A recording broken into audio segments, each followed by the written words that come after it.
trouble. Goodbye to my pain, y'all. Somebody wave me bye-bye. Somebody wave me bye-bye. You ain't welcome here. You ain't welcome here.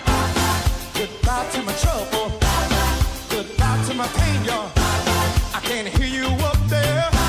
Somebody raise it up, say. Somebody raise it up, say. You are the God of miracles, hey.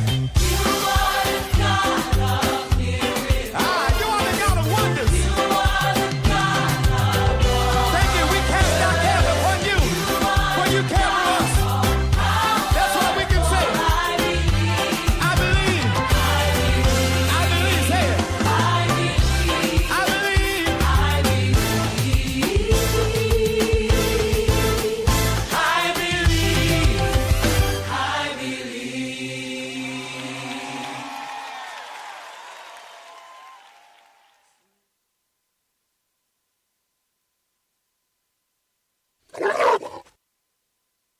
The Ground Report with Mikey K, Andy Williams, and Lennox Smith. Let's go. Come on.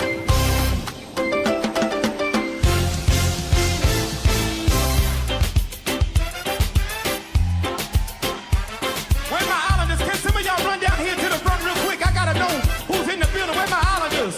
I need y'all to run down here. Come on, let me see ya.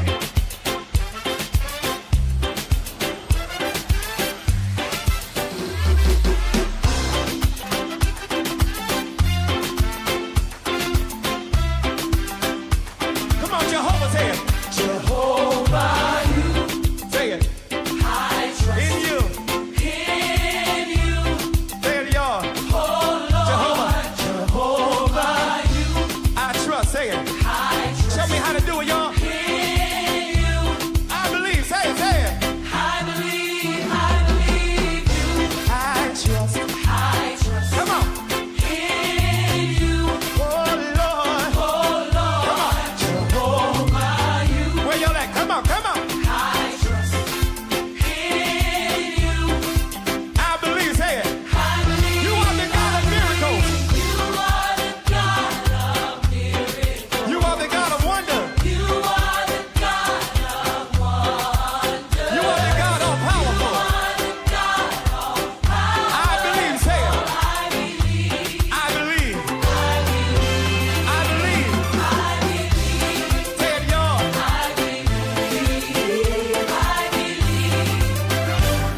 Come on, let your feet get heavy. Let's go. Let's go. Come on. Somebody make some noise in here. Come on, catch it, Jehovah. Jehovah, I trust I trust in you. in you. Oh, Lord, say it. Oh Lord, Jehovah, you I trust. I trust in you. I believe. Say it. Everybody say it. I believe you. I trust. I trust Come on. in you. Oh Y'all Lord, got your part over here. I can't hear you. Come on, say it. I trust. Say it. in you. I believe. Say it. I believe You are the God of miracles. you are the God of miracles. You are the God of wonders. You are the God of You are the God of powerful. You are the God of power. I believe. Say it. I believe. Say it. Say it. Say it. I believe.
Goodbye to my trouble. Goodbye, fear. You ain't welcome here. Goodbye, fear. You ain't welcome here. Hey, so long. Yeah, so long. Yeah, so long. Hey, so long. Come on, say it. So long. I can hear you say. I can hear you say. I can hear you say. Goodbye to my trouble. Goodbye to my pain, y'all. Goodbye, y'all. Everybody raise it up. You are the God of miracles, say it. You are the God of miracles. You are the God of wonders. You are the God of wonders. You are the God of powerful. You are the God of power. I believe, say it. I believe. I believe. I believe. Say it, say I believe. I believe. I believe, say it. I believe. Say it, y'all. I believe. I believe. So long. Hey, so long. Yeah, so long.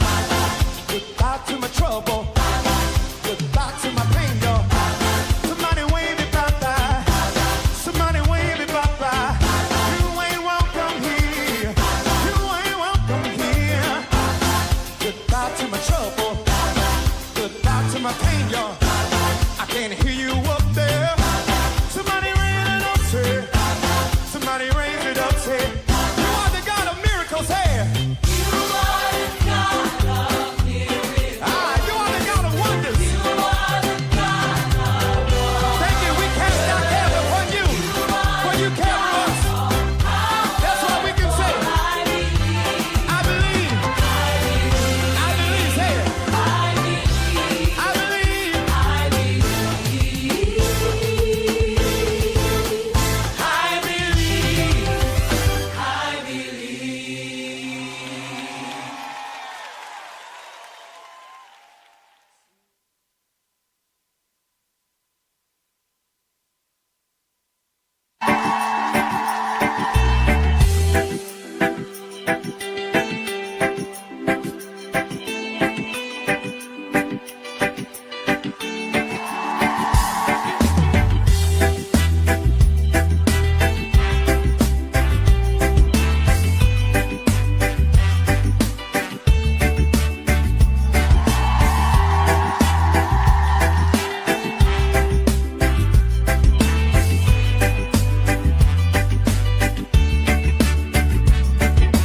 Water you turned into wine.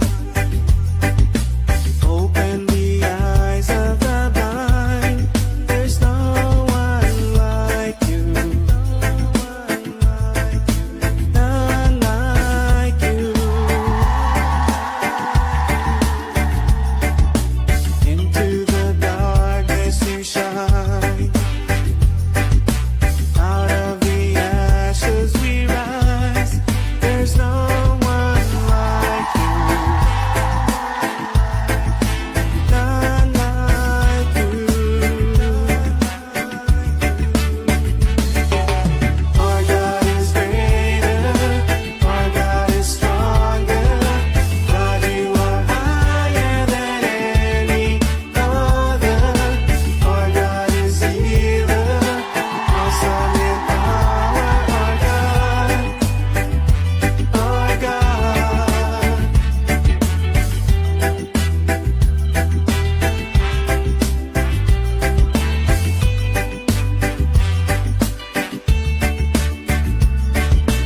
Into the darkness you shine.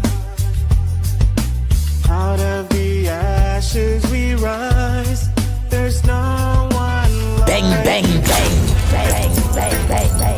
The Ground Report with Mikey K, Andy Williams, and Lennox Smith. Boy, oh boy, oh boy, oh boy, oh boy, oh boy. Good morning, Trinidad and Tobago. Time check. It's at 28 minutes past the hour over 6 o'clock.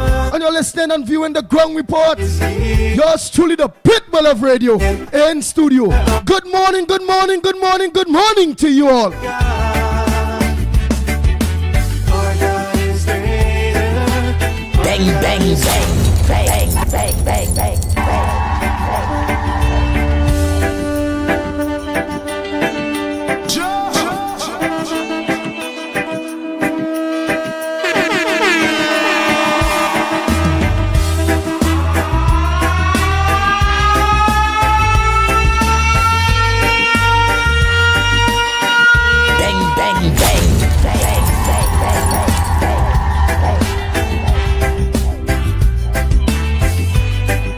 What we talking about? Are you turned into wine? Open the eyes of the blind. There's no one like you. None like you. A pleasant good morning to Narayan Haran again. Good morning to you, Dave and Deborah, Edwin, Nazali, and Mr. Ali. Good morning to you all. A Freezer, Mohammed, a blessing. Good morning to you, Margaret. Sean Smith, good morning to you, Budram John. Poshua, John Charles, a blessing. Good morning to you. Primraj, good morning. Do that. Mohan, good morning to you. Matilda, good morning. Cindy Mohan, good morning. Barup, what's up, my brother? Dress cool, a pleasant good morning to you. Edwin, good morning to you. Carmen, good morning. Tommy, good morning. Sandra, Pringala, pleasant good morning to you. I don't already say morning to Nazali. Yes, Mr. Ali, good morning to you, my brother. Into the darkness. Video, a pleasant good morning to you. Jason Mitchell, good morning. Kizzy. Out of the ashes we rise. Alexander, that is a pleasant good morning to you. Like you. Daisy, Bastio, a pleasant good morning to you. Hey, Timol. Our God is stronger. Mangaru, a pleasant good morning to you. Any other. Gloria, Our God is a pleasant good morning to you. awesome in power. Our God. Our God. Michael, a pleasant good morning to you. Our God is stronger. God, you are higher than. Omer Rampasad, good morning to you. Our God is here. Jagroup, good morning. Trini Nairo, good morning to you. Our God. Michael Scotland, good morning to you. Nathaniel, good morning to you. Samantha, a pleasant good morning to you, Samantha. Paul, Sammy. Mubarak, good morning to you all. Jess School, good morning. Rajin Jamaraj, good morning. Hey, Majid Ali, a pleasant good morning to you. Anderson Wilson and your wife on the beat, a pleasant good morning to you. And if our God is with us, then what can stand against Hey, Krishna, good morning to you. us? Then who could have Vidya, good morning to you. if our God That video, sir, and not forgetting Vidya Grand Couva. Baby, good morning to you, baby. I'm going to say a pleasant good morning to baby brother. I think it's Lennox. That always lock on. A pleasant good morning to you. How things? Talk to me. Yeah, baby, how things? Talk to your partner. our God is greater, our God is Hey, friend, Felix. Good morning to you, my brother. higher than any other. Our God is Hey, Haridas, good morning to you. awesome in power. Our God, our God. Oh boy. Tommy, good morning. Deborah, Chatu, good morning. I don't say Dave and Deborah, good morning to you all too. Rambo Ali, good morning. Awesome in power. Ramona, saying good morning to you. Our God. Annie, Abraham, good morning. And if That's what we talking about, eh? us, then who could ever stop us? And if our God is with us, Cathy or Katie, Acton, good morning. Nigel Black, God is for us. Kane Farmer Kane, good morning. Yes, oh boy, oh boy, oh boy, oh boy. And bang, bang, bang, bang, bang.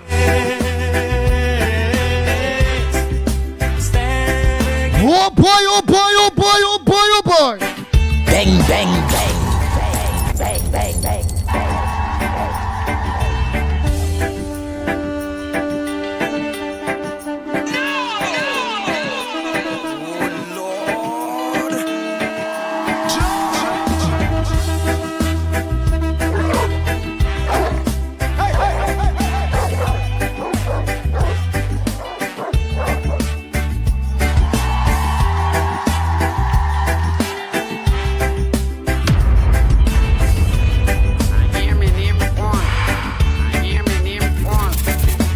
Water you turned into wine. Open the eyes of the blind.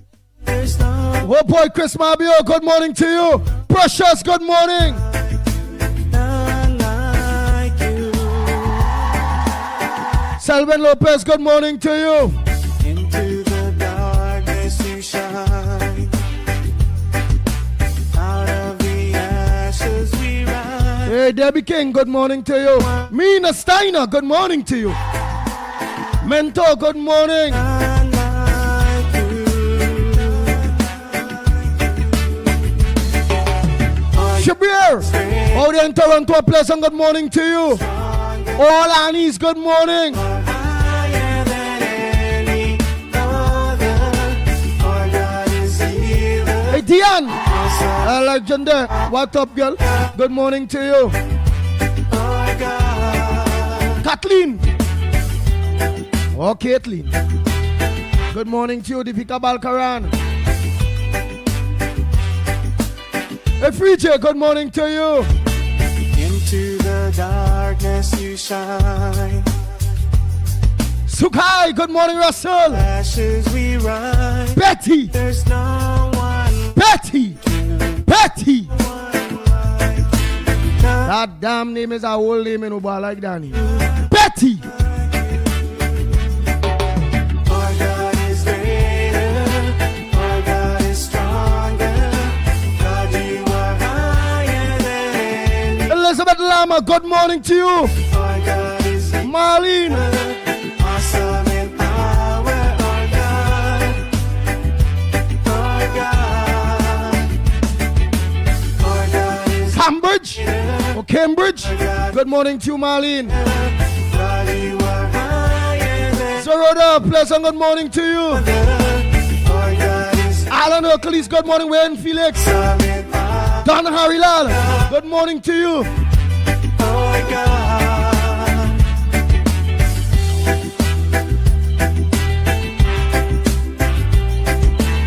Hey, Joan.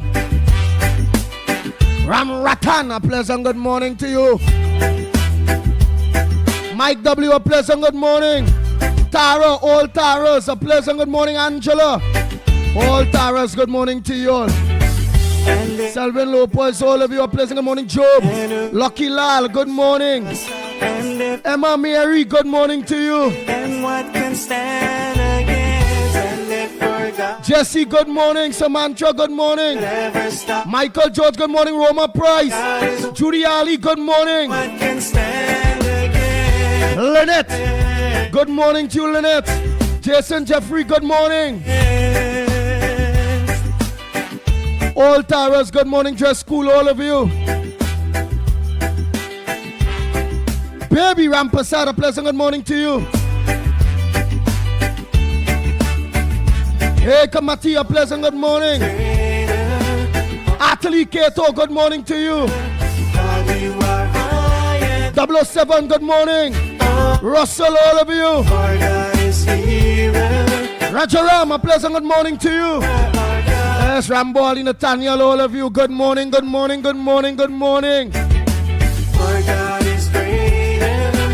Our God is stronger. God, you are higher than Sandy Jones, and now jump on. A pleasant good morning to you. God is healer. Chandra, Awesome in power. Benjamin, a pleasant good morning to you too. Ramesh, Our God Good morning there, Sebastio. All of you, I done say morning to all of you there already. Who know jump on? It's who I pass. Because we have to get on to business, eh? Hey, Kishan Ali, good morning to you, my brother. Oh, forget, Miss Pearl. How are you going, Miss Pearl? Good morning to you. Marilyn Citarana, good morning. Anne-Marie Amin, good morning to you. Matilda Rhodes, good morning to you. Oh boy, oh boy, oh boy, oh boy, oh boy. That's what we talking about.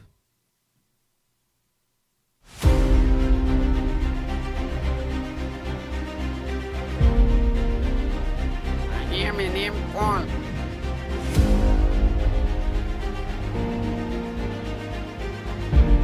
Bang, bang, bang, bang, bang, bang, bang, bang, bang.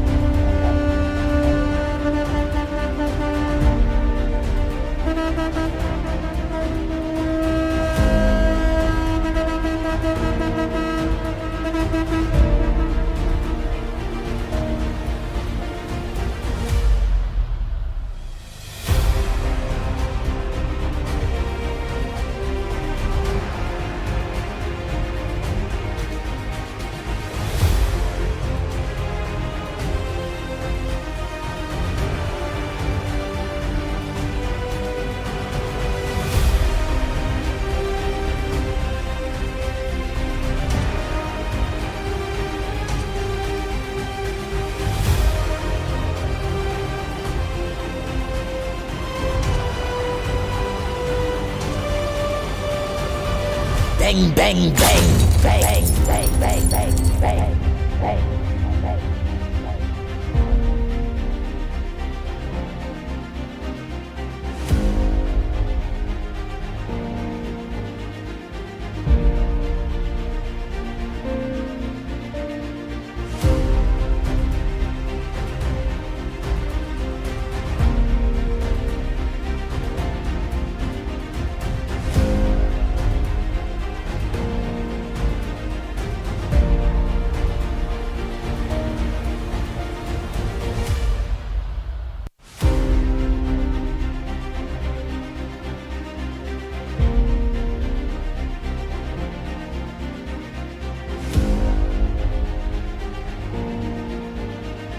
Oh boy, oh boy, oh boy, oh boy, oh boy.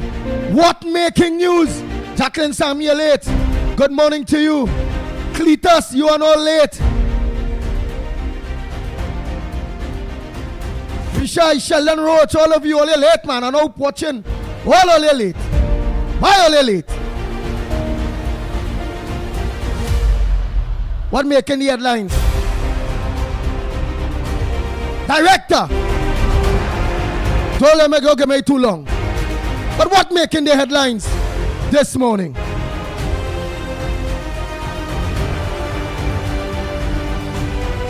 The Ground Report with Mikey K, Andy Williams, and Lennox Smith.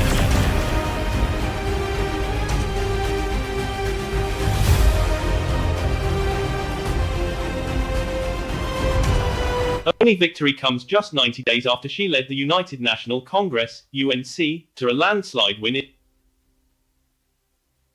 Ost. Is unopposed. The nomination-only victory comes just 90 days after she led the United National Congress, UNC, to a landslide win in the April 28th general election, returning the party to government with a commanding majority.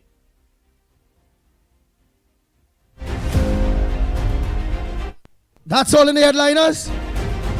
Director, I see Michelle Benjamin talking a good talk day. So I know the Emancipation Day coming. Emancipation Committee really to me. Don't do one thing for African people.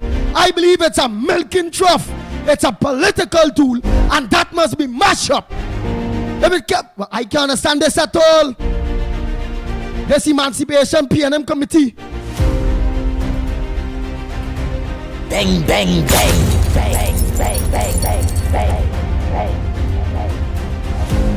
Port Committee of Trinidad and Tobago, ESCTT, over government funding but says reform of the festival is urgently needed.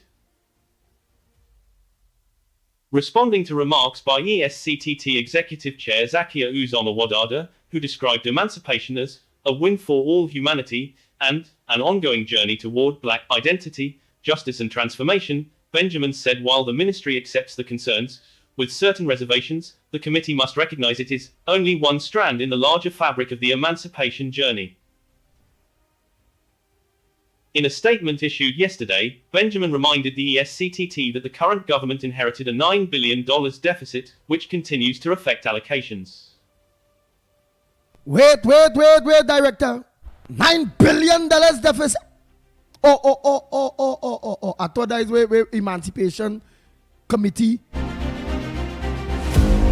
deal with all of that. Why thinking they all that money there? And African in reform yet? Aye. Oh boy. Not only that, parliamentary debate, the SOE extension. Shagarama's site as prisons. Nice. Yes. Well, we all see Kamala re-elected UNC political leader unopposed.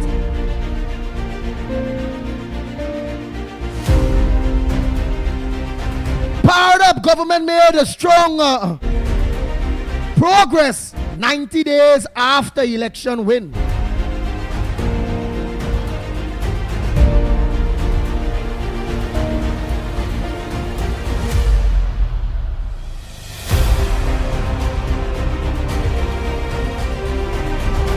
Beckles appoints deputies, but analysts warns PNM faces uphill battle.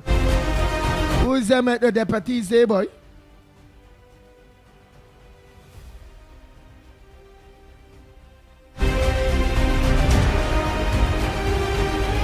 Jennifer Baptiste Primus. Look how she get all. Call him in birth.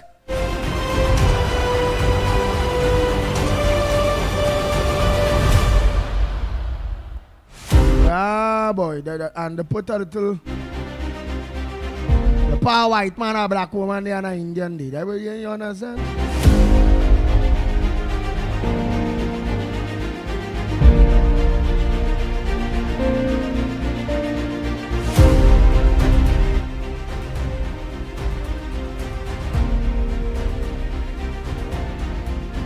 I want my partner Wayne said CCC is not being shut down.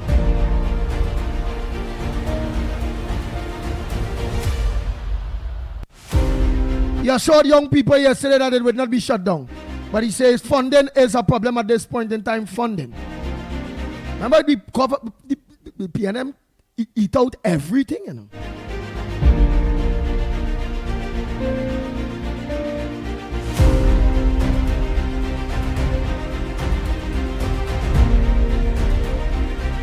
Oh boy, the PCA director dismisses call for his removal. That's the Police Complaints Authority Director David West is standing firm on his decision to commit on the number of fatal police shootings since the state of emergency was declared. Wow.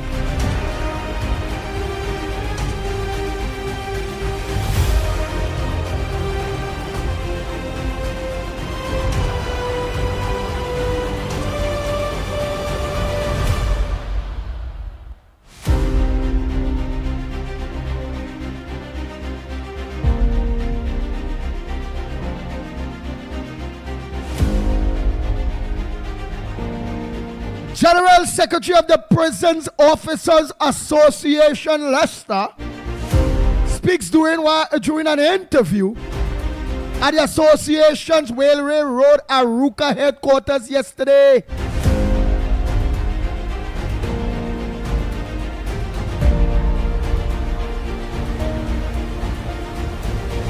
He's saying use of prison intelligence as evidence not excuse for SOE.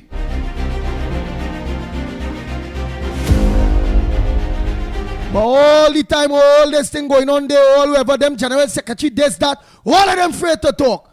But like he on that chat tower, let the chips fall where it may.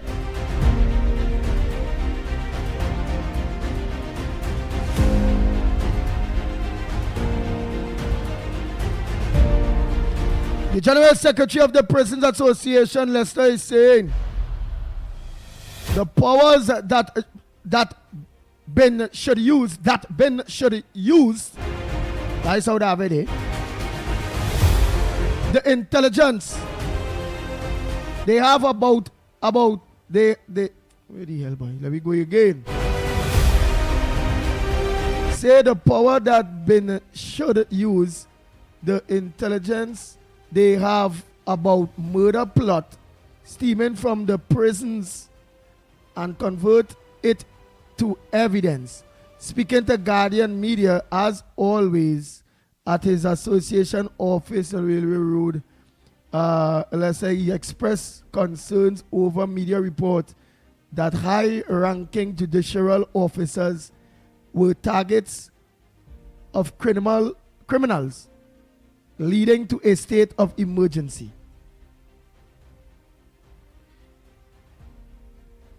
He said, if they have information like that, if it's more than information, then they should act upon it. If there's more than information, then they should act upon it. And I would not want to believe that it's a reason, right? I don't want to believe it's a reason for a state of emergency. It had to be that, yes.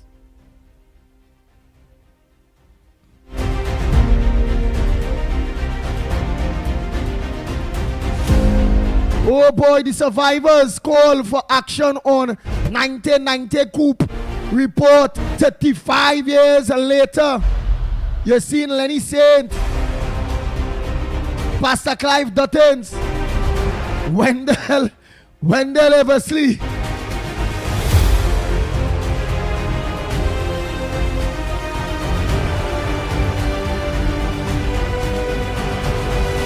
And Senator Selby Wilson.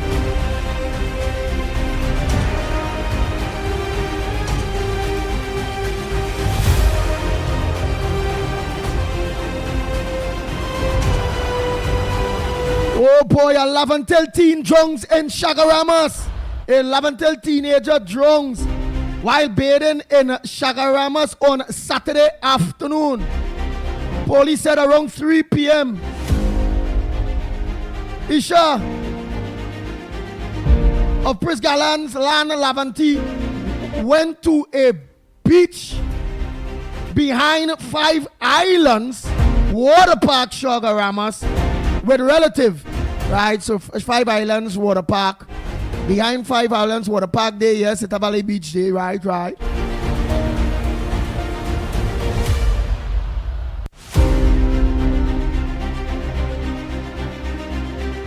While bathing, they got into difficulties. Attempts were made to pull him out of the water. However, he was pulled out to sea by strong current.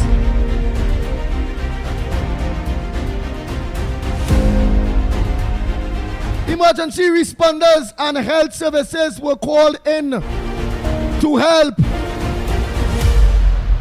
Coast Guard divers eventually retrieved his body around 4 p.m. He was taken to the St. James Medical Complex where attempts were made to revive him, which proved futile. Oh boy. All the other when only go and bathe, remember rain falling. Rain falling, them current and them very serious, you know.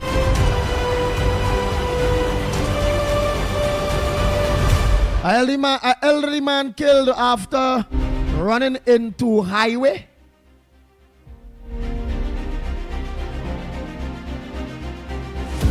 Oh, running onto highway.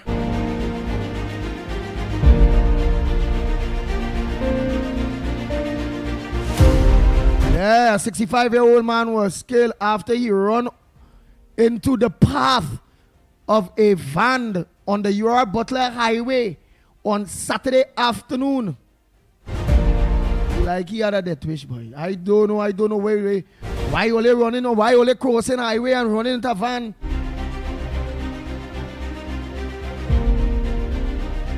Some of them when they're ready to dead, I don't know.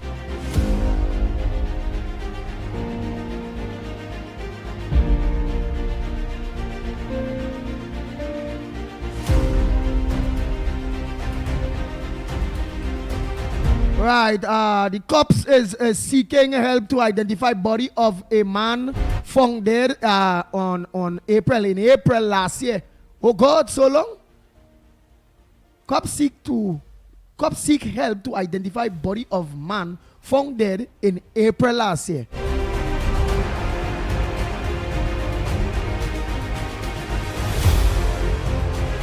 The Trinidad and Tobago Police Service is seeking the public assistance in identifying a man found dead in the Cunupia district in April last year.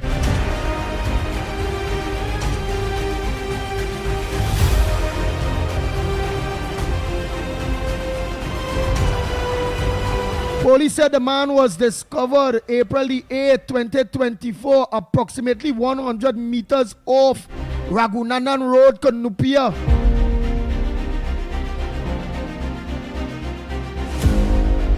In a statement issued yesterday, police said the man appeared to be a male of East Indian descent.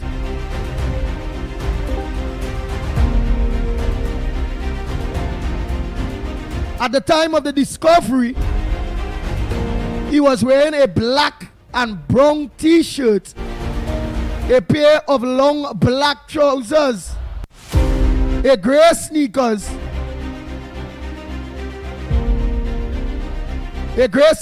on his right foot, and a black sneakers on his left foot. Wow. Man, what kind of combination is that too?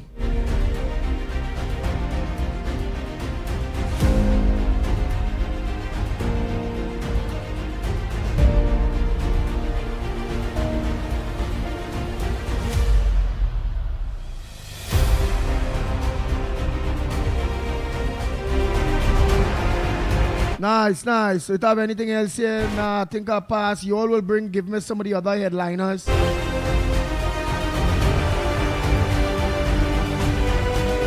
Oh, a landslide leave a Diego Martin family on the brink of losing their home. All them have to do is go and check in birth. Check the Diego Martin Corporation. P&M don't help their own. People like all them they go people all getting tied up, you know, boy. P&M don't like all you. All is a done deal. All is shell nuts. They can piss in all your face. And only go still vote them and they know that. Call them and tell me that. He said he don't need a campaign. I call in understand what the man say. He don't need a campaign.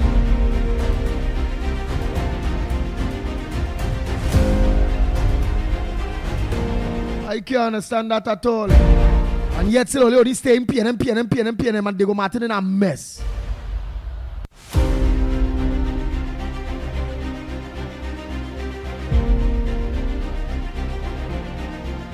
Well, let me hear what headliners only have for the Pitbull this morning. What's your headliner?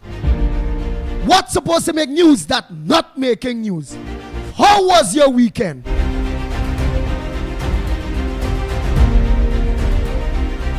Nah, that ain't going to happen. You say Imsburg thief billions. He go help them. He not going to help them. P&M don't like their own. Imsburg going on like he's a poor man. Them don't help nobody. Patricia Reed, you late boy. Oh, girl, where's? I will call it girl. Yeah, I'll call it boy. Yeah. Cause you don't know no woman. You's a man.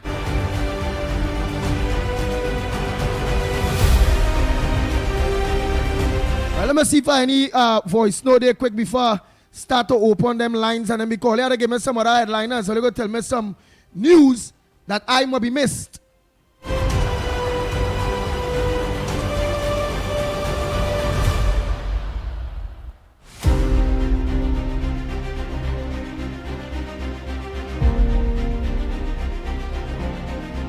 Andy, good morning. Orlando here. Andy, I would like to congratulate Kamala on your victory.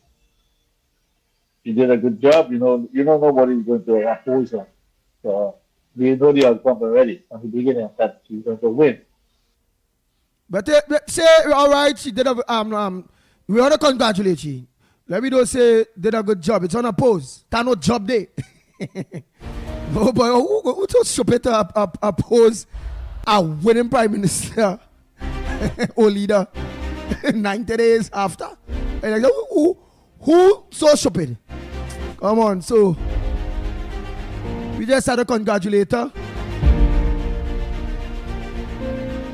on a job well done when it coming to her leadership and leadership style. And so far how she's operating as the Prime Minister of the Republic of Trinidad and Tobago. They wanted to bring the country back, eh? Not so, George Ramdeen?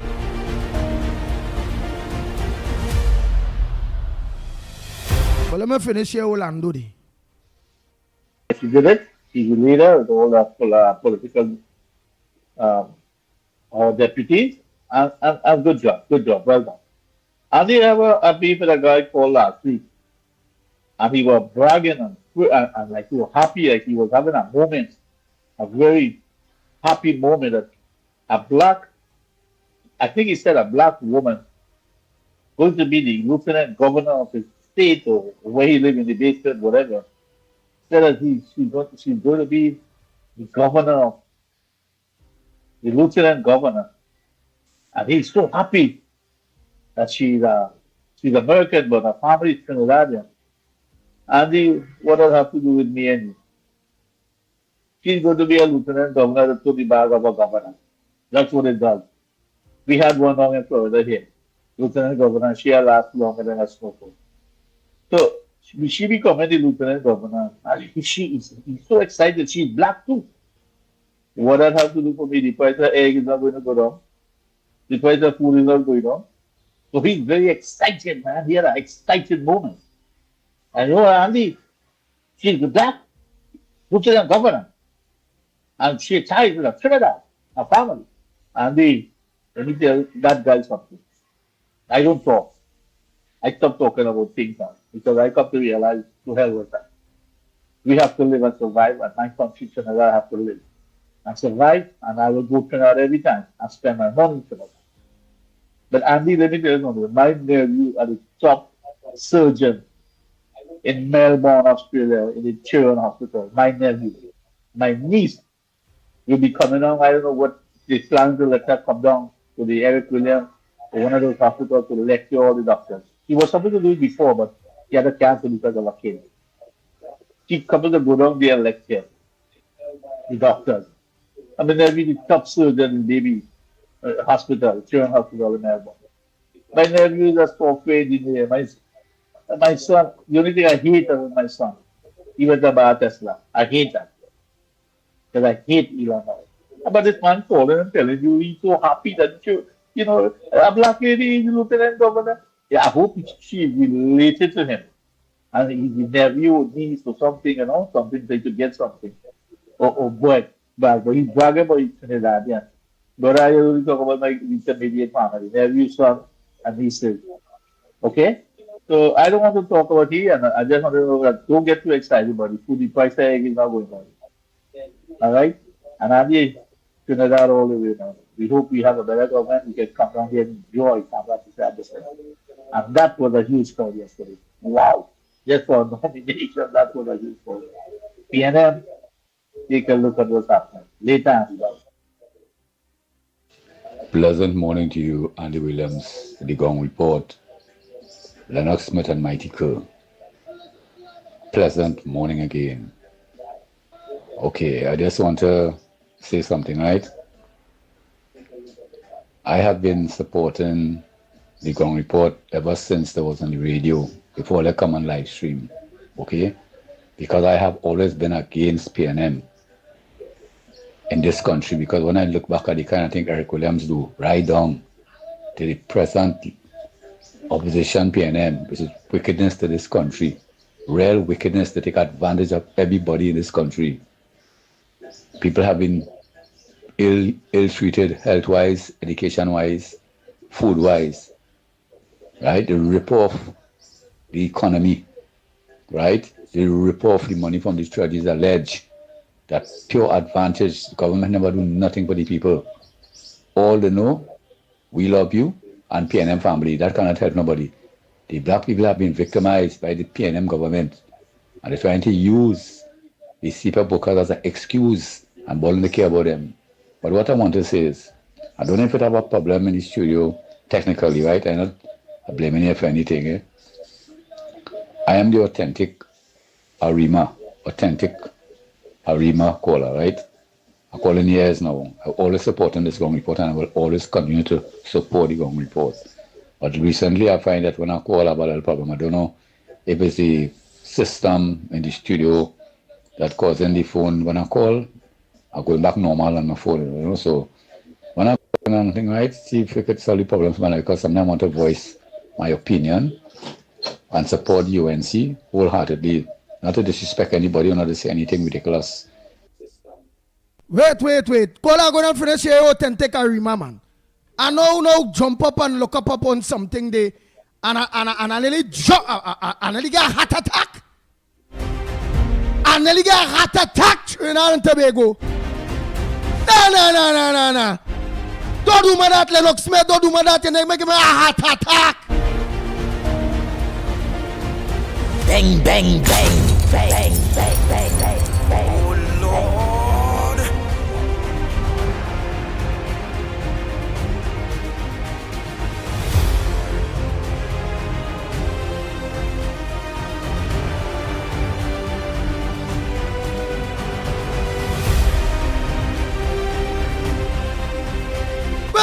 Wait. No. Like I ain't seeing good, boy. Let me check again, boy.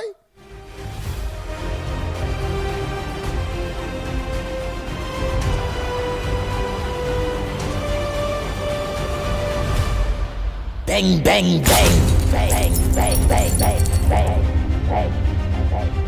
Oh Lord. Oh Lord.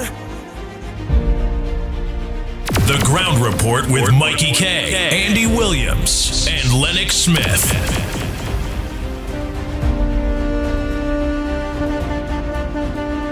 That man had to walk on a red carpet, boy. That man have on a headphones, boy. He had to walk on a red carpet, boy. Bang, bang, bang, bang, bang, bang, bang, bang, bang.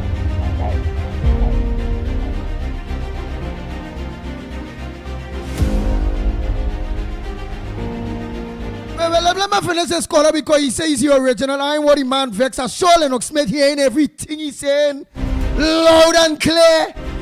Where the hell is this?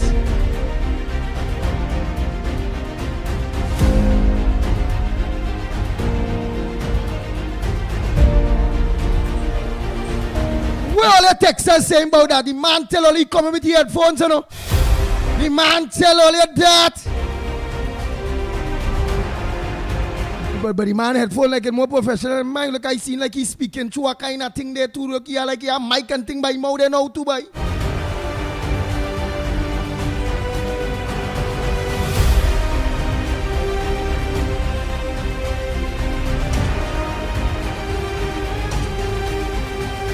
Well, we know he ain't good. Let me finish this man quick, because we want to hear him, you know.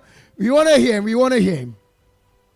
But I know, you have to speak in the right way, to the writing of the cause, any unpleasantness to the anyone in the studio, anybody out there. But check it up on for me, please, now when I call in. Sometimes I start to get the call through and the call and come in. I don't know what causing it. So have a blessed day to the Gong Report. I care about you all. You're doing a very good job. And thank God that you all have hold on for years and never give up. Okay? So my heart and soul is for the UNC government and for the betterment of this country. Okay? And the CPAP workers, They're all waiting. I know that everything will come on stream just now because they're changing up the whole administration, new management, new contractors, and not the same. Because this opposition government called the PNM, all they're doing is trying to fool the PNM, the UNC, the CPEP and MRP workers up to now. All in the care about them, which is they don't care at all. They're trying to use them, but they're not speaking about the wickedness of this country and all the money that have been bad spent and missing in the treasury.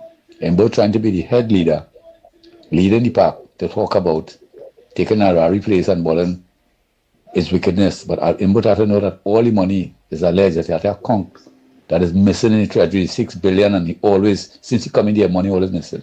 They have done wickedness in this country. And saying the next budget, we might vomit. Raise gas 6 times, right? And latching wickedness in this country, property tax, the merit points, all kind of wickedness these people doing. And right now, it have a matter that are addressing the license office. When people go to renew the permit, they challenge them for the merit points. I know that Tamana will take our time. I know everything will move because they say they want to move out the merit points. They have to start from the head right down because it's poor people getting the bill to go and pay the merit points. A man going to get his license or buy or insurance, I have to pay the merit point. That is still there. That has to come out because that the merit points is wickedness to every driver in this country, every family. So have a blessed day, blessed morning to you, the Ground Report. I'll always there for you to support you all. But if I have a little technical fault, when I call a 9 and I don't want to cause any problem. But have a blessed morning. Take care. Next thing I want to address too. These people call the traffic warden.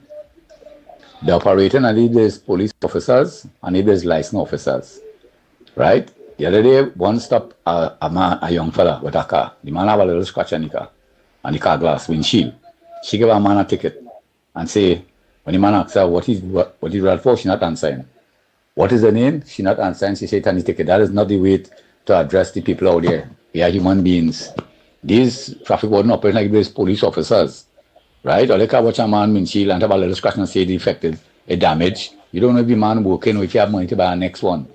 Nothing is wrong if you have a big crack is a different thing, but a little scratch, they're only looking for faults and people be like all these officers. No, or they get opportunity to work with the police. Don't do always not police. Don't try to. Yeah, but just mute your thing here. We hearing where you're playing in the background there. Your thing real sharp. First, we even hearing the thing in the background. Oh boy.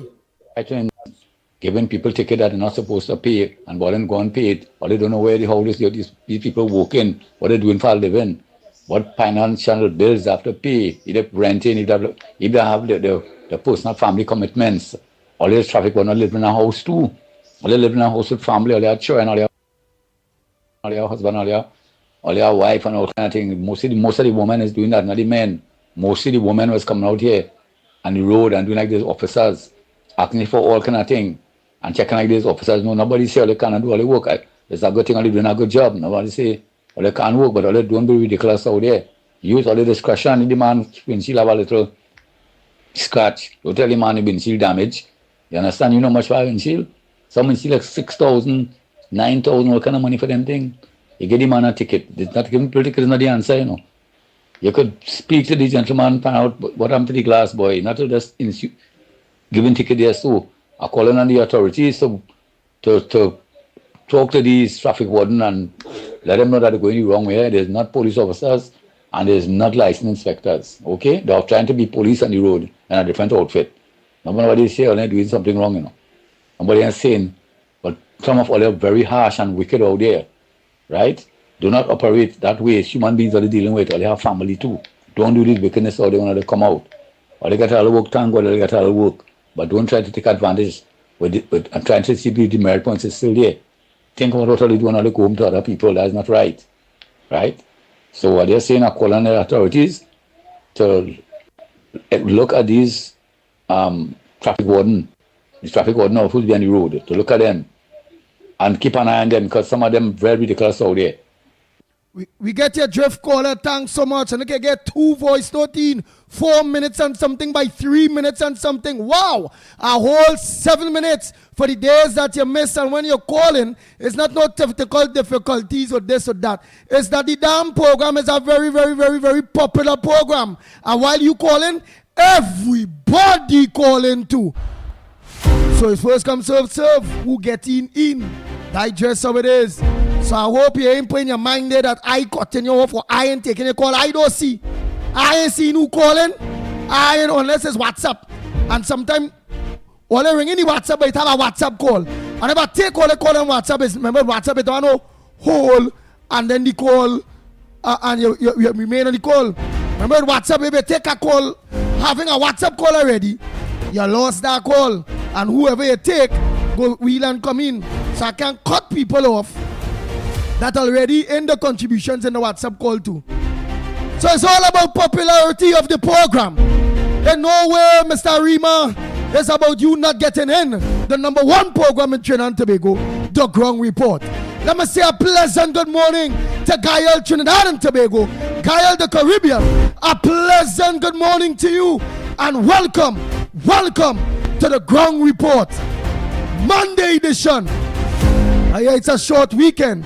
Friday is a holiday. What we go say? Let me make sure they one time and play one more voice note because I had a Lennox Smith. I want to go through. I had to hear Lennox Smith. I had to make sure that our headphones playing.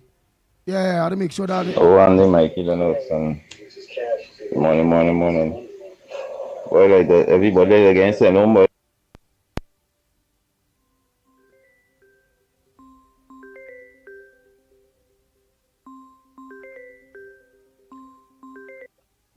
I remember you.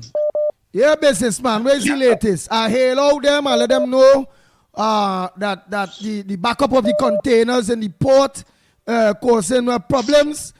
People had to be waiting up to about 3 months for the containers, including yourself. What's the latest with that? Well, that's why I caught to find out. I'm still waiting, Mr. Andy Pitbull Williams. Good morning, Mr. Andy Pitbull Williams. Good morning, Mr. Lennox. Good morning, everybody. Good morning, Trinidad and Tobago. That's why they called for the update. Thank you so much, sir. You have a pleasant day, and thank you so much for checking. I appreciate that. Thank you. Yeah. I'm following up on it. Yeah, no, thank you, sir. Okay, bye. All right.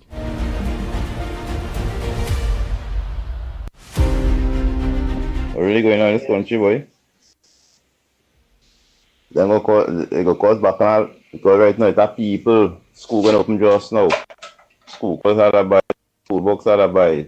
Parents have no money to send their children to school, even to travel. Already going on, then they go cause more crime in the place because when people have the food in putting food on the table, where it go happen. There's so much I think going to take place. Yeah? They do it CPEP. CPEP workers are helping out a lot of people, single parents. School going to open just now there, you know. Already going on. And the parents are getting no assistance to buy no school books, no school clothes, nothing for the children them. Yeah? They need to get a hat together and do something better than that because it could cause bacchanal in this country. People hungry, boy. You understand? People not gonna sit down and see the children suffering, all kind of thing, and they go there and look fit, you know. And when the little robbery and little things start, they go want to kill them little black boy. You understand? Give the people them the work, bring back out CPEP and thing. You understand? It can't be just like rain workers just so. You understand? Times getting real hard, things ain't getting easy again. You understand? You know how much a textbook, you know how much books of them train out to go to school? It's not $200 and $300 and things, you know. It's $1,000 they have to fork out to buy books and things for your children, them now. Yeah? School sneakers and things. It's not no small money again. Them thing, everything just keeps going high. You understand? Prices just raising, grocery raising, everything just going up, boy. Understand? So these single mothers and them who do not when they're home from the work. Yes, they're gonna do now. There's robbery gonna take place, man. You understand?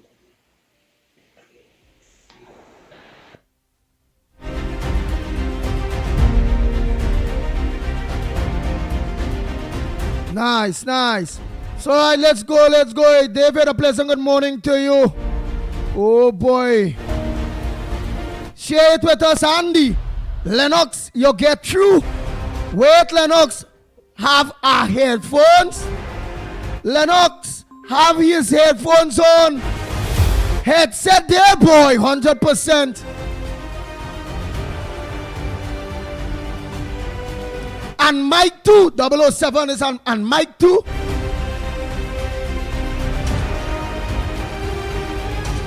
A penny of no power anymore, as it can't even buy a loaf of bread. A penny of no power anymore, it cannot even buy a loaf of bread. Pearl Sammy Lennox, thanks for wearing your headphones.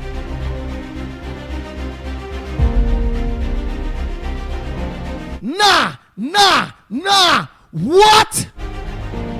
Oh Lord. Bang, bang, bang, laugh out loud. So Lennox, you on my brother.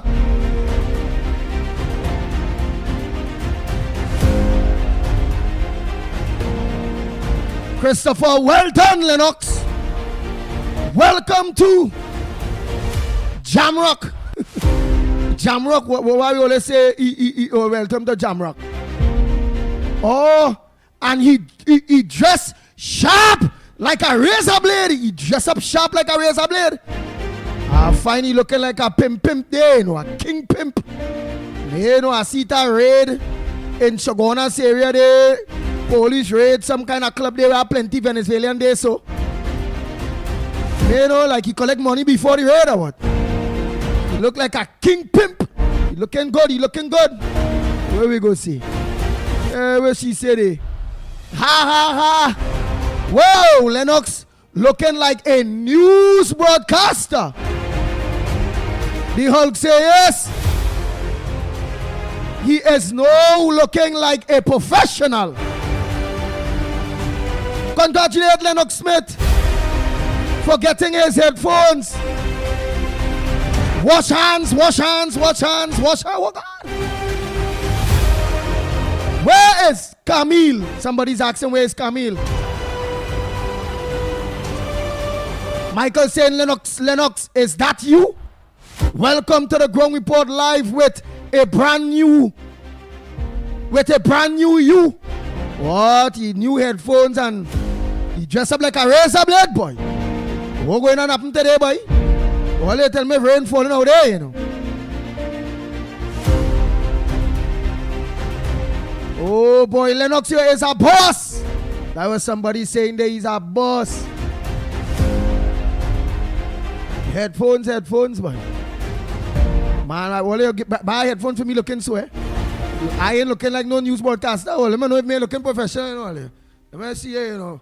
Watch me. Let me know if I ain't looking professionally like he, you know. Don't do me that, you know. All right. All you can do, all you partner that. The man looking better than me this morning. Mickie K won nothing. Pitbull don't want nothing. Well, Nathaniel said, Lennox say get through. Oh boy. People so happy because they really don't hear him, you know. He doesn't hear when people talking at all.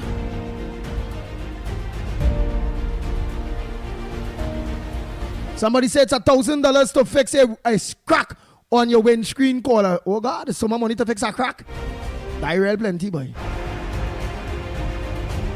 Hey, David, bang. Oh Lord. Yes. Oh Lord, die Lennox, don't catch heart attack. Yeah, that is him. But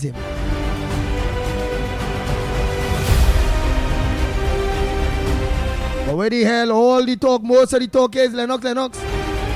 But it's like a ghost. A man in our headphones. What people laughing, smiling. Lennox looking like a politician. Oh boy. There was somebody saying that and all. Where the hell is this? He might be getting an appointment just now, but. Andy, let Lennox alone. Well, I know he's leave Lennox alone. He's wearing the headphones today like a boss today on the Ground Report. Well, I saw somebody's replying, where is Camille?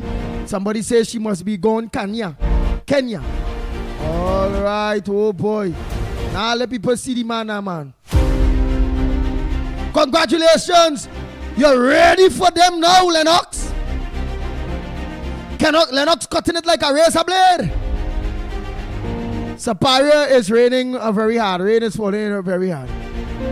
Nice. Everybody's now saying back to the program. Lennox like a politician, back to the program, all those various things. Oh boy, so let's get down to the program. Lennox Smith, a pleasant good morning to you. Headliners this morning. The Honorable Kamala Prasad Bisesa went unopposed. Right, also headliners. The PNM also picked their 3 deputies, which I see that column in both. They ain't riot yet. Ha ha ha ha ha. He's one of the deputies there. Well, I see, boy. Wait, let me see the rest there. Because I know you're going to be, you're on party right now. You're cutting it like a razor. Yeah. Yes, I gotta make sure, let me be on part to it. Before you chop me, before you slice me. Yeah, the man like a razor this morning, boy. What? Yeah, everybody else I see was the headliners again too. Well, I don't mention the line sliding Diego Martin that in the brink of leaving people homes homeless. Well, I know their home going and get thrown down. Them from they go people, they go Rowley, Emsworth, all of them down, they want money. Heinz, the beans, or whatever you call all of them there. That's salt. Ma'am, go hold a baba, whoever house is this, hold a barbecue, curricue, manicu, wherever. The PNM MPs don't like their own. Only shell nuts. You know what shell nuts? Them both tell me he don't even campaign. He say he can piss in all your face. And only go still vote for he. Yeah, he say Parliament people too. They love him in Parliament, they say.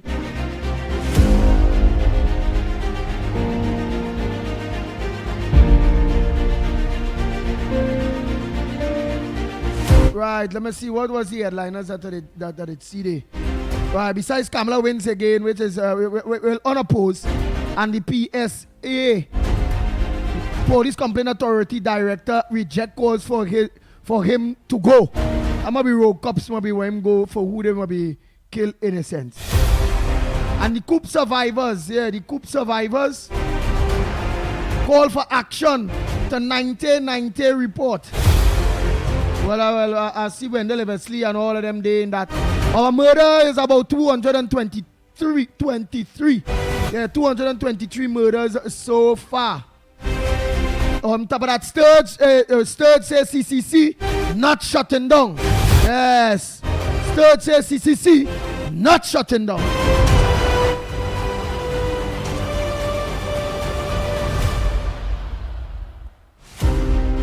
We don't know today to Parliament to debate the debate the SOE extension of Shagarama's the SOE extension and Shagarama's site as prisons. Yeah, boy. Back down the islands, boy. Parada also said Lennox Smith that the government made strong progress 90 days after election win. And Beckles pick his deputies. And we can go on and on and on. Oh, this controversial fella here.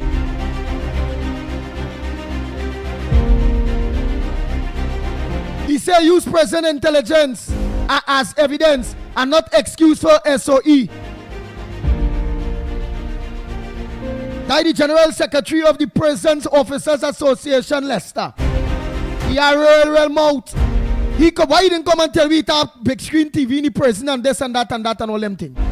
But anyhow, while they're doing that, let me see if I can get in contact with Mr. Sturge. Let him know about 7:30, 8 o'clock what was a good time for him. Go ahead, Lennox Smith. What says so? Yes, indeed. Are you a bit loud and clear? So what mic is that using? The mic by your mouth there?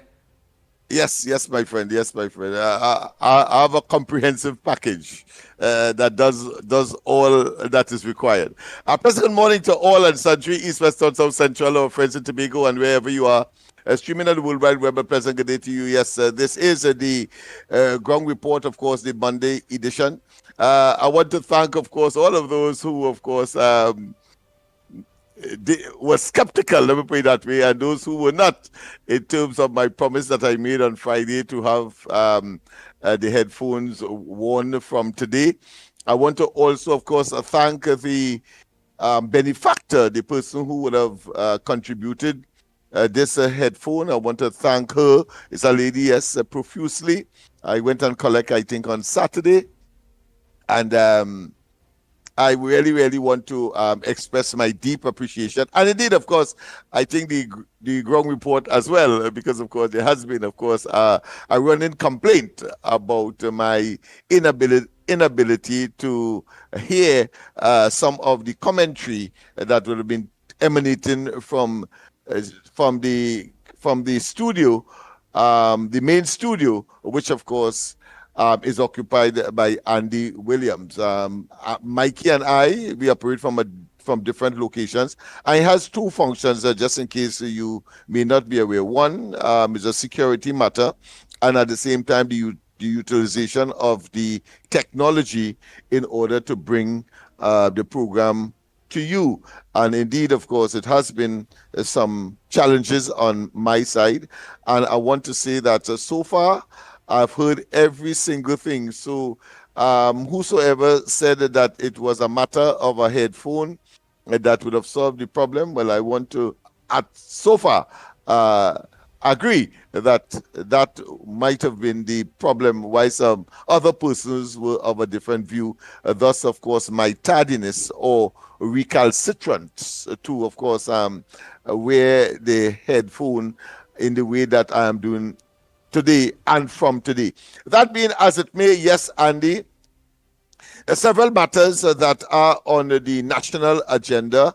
Of course, on Friday, we have Emancipation Day celebration, the 1st of August, when, of course, that exercise annually comes around, and this is no exception. Of course, the Minister of Culture, who would be responsible for matters of that nature, is very concerned about some of the goings on as far as the Emancipation Support Committee is concerned, including, of course, accountability and the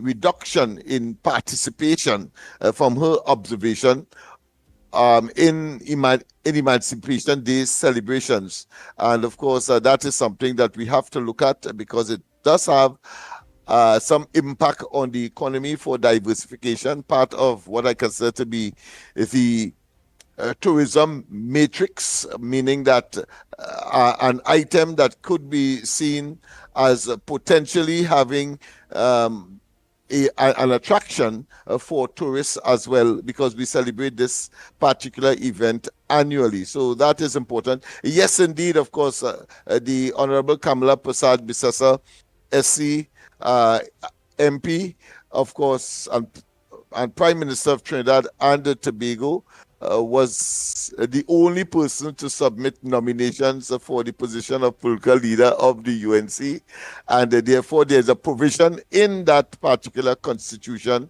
that says in such circumstance where a person is unopposed, you don't go through the process of an election. It is wasting time, of course, resources, and a lot of other things that the obvious would have otherwise indicate. So she is in fact, of course, the political leader elect because of the circumstance, and it's just a matter of setting a date for the official inauguration or acceptance of the position.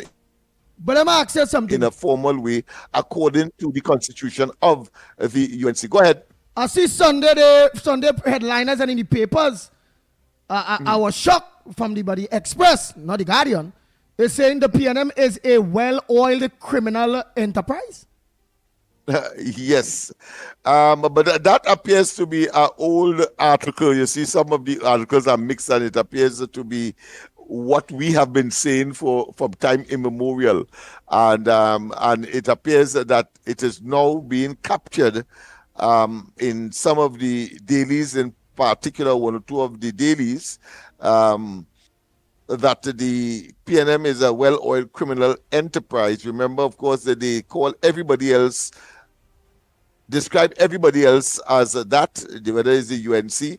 For over 9 years, the PNM had, of course, targeted the UNC as the most corrupt, most, what I consider unpatriotic, most unholy, and you could name it. They have said it.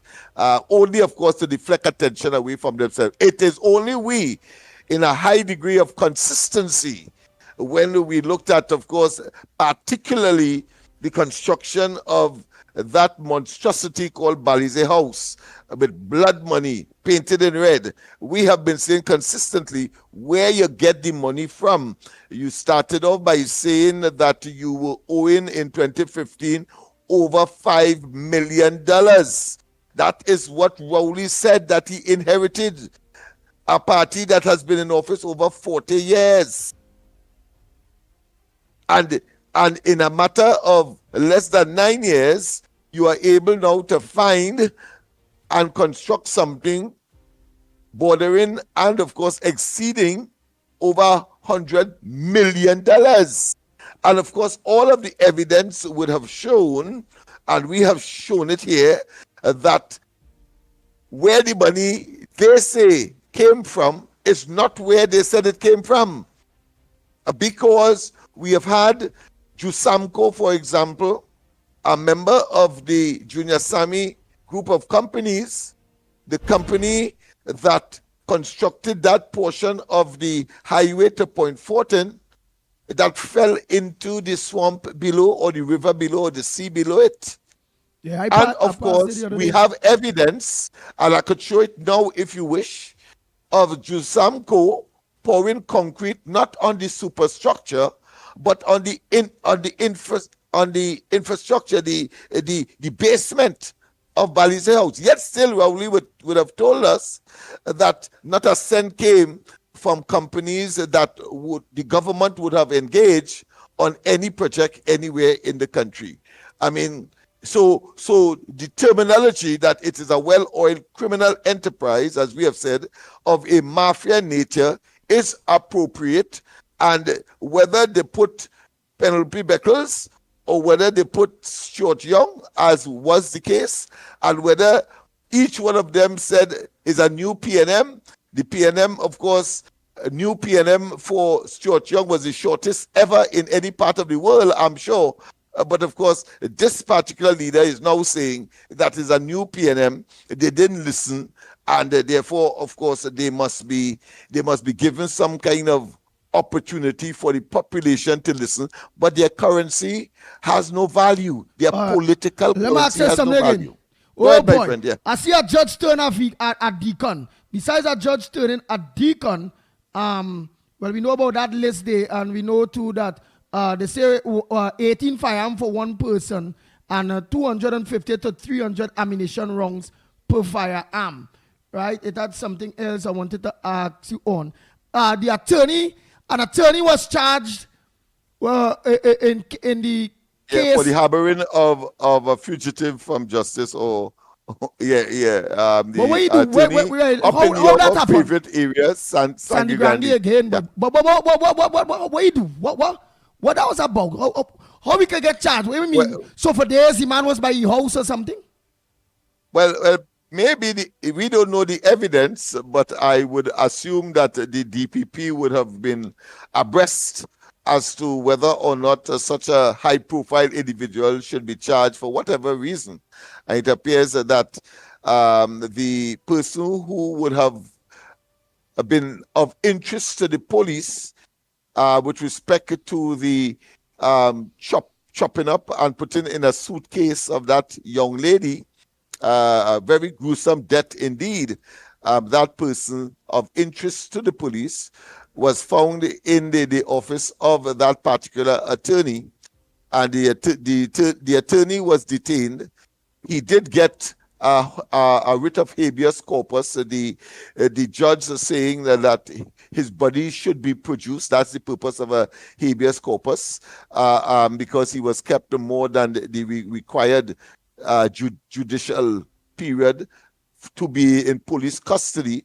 But after, I believe he was released, or just about when he was to be released, the charges were, of course, laid on him. So he is now, of course, charged among, I think, maybe another charge of harboring someone that may be of interest to the police. Whether he was but let me say it's a criminal, not, it's a different story, because, of course, that person that they allege was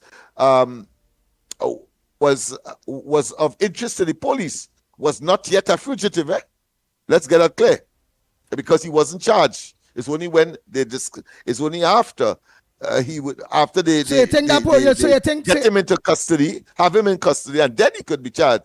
So the matter might be to protect themselves. The police might be protecting themselves by, of course, preferring that charge, hoping that something will stick. And that's all I can say on the matter is on judice, of course. Yeah.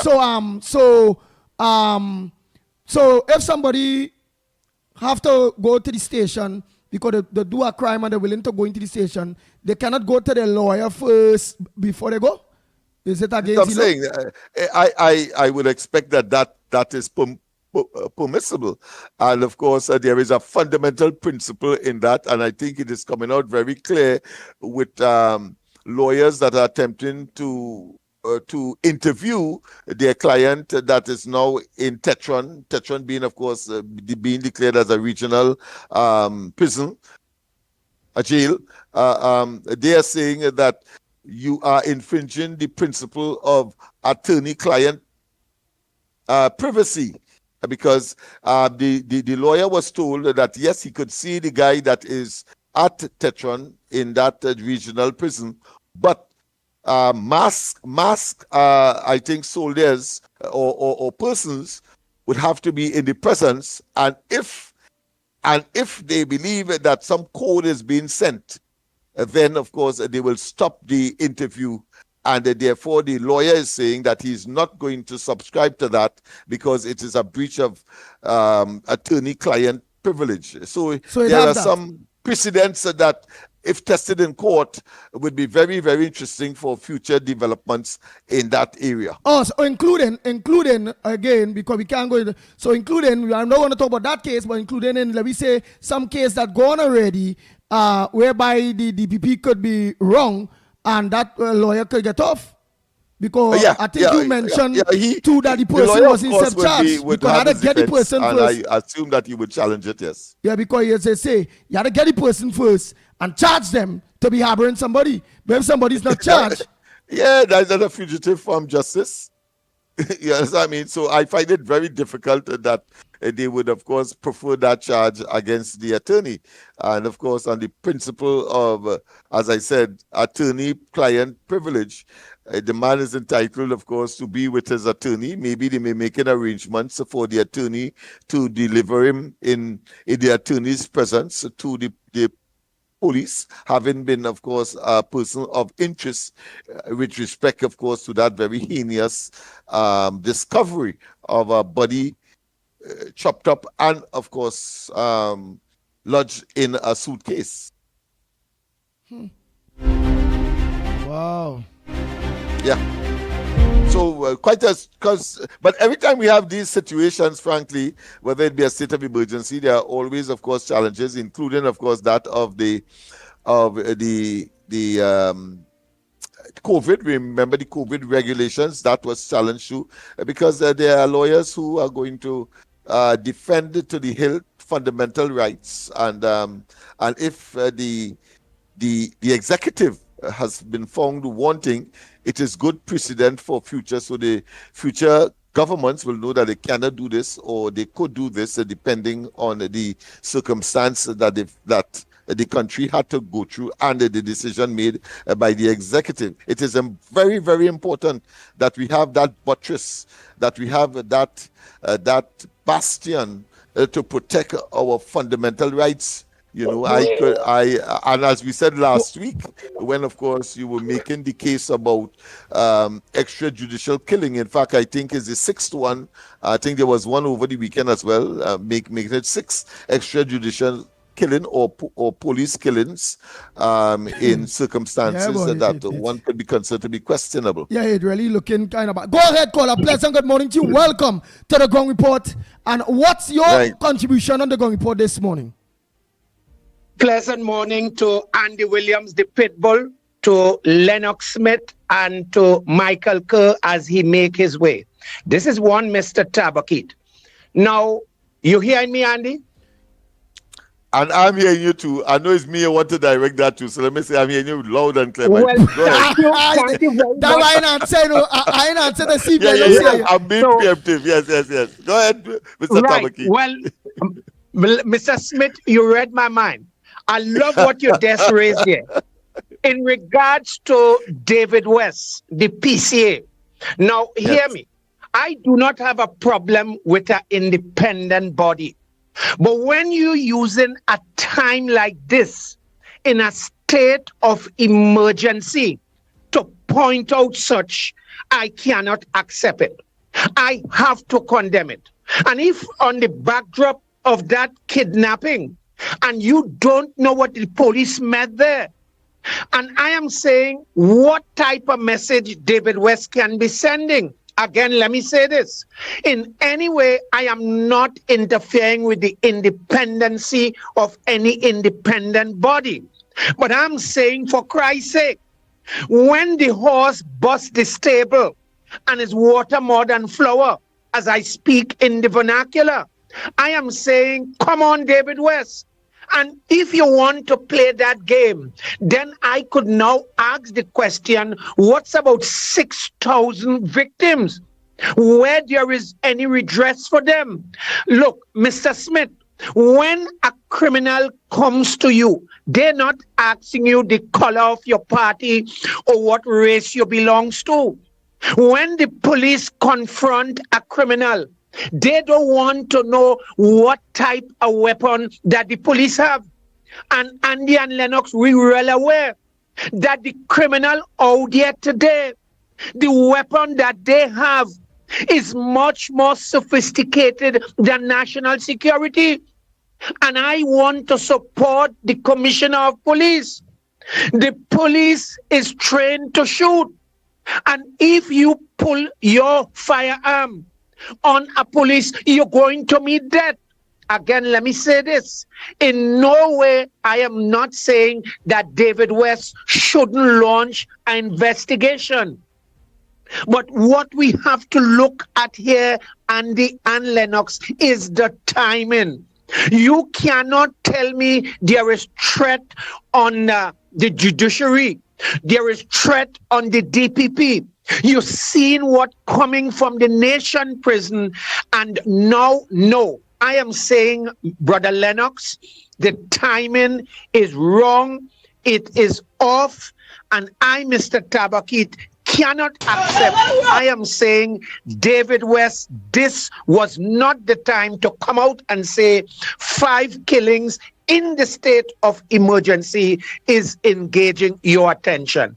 Look, Lennox and Andy, I would like to get your perspective when I come off. I thank you. Tabak it out and off.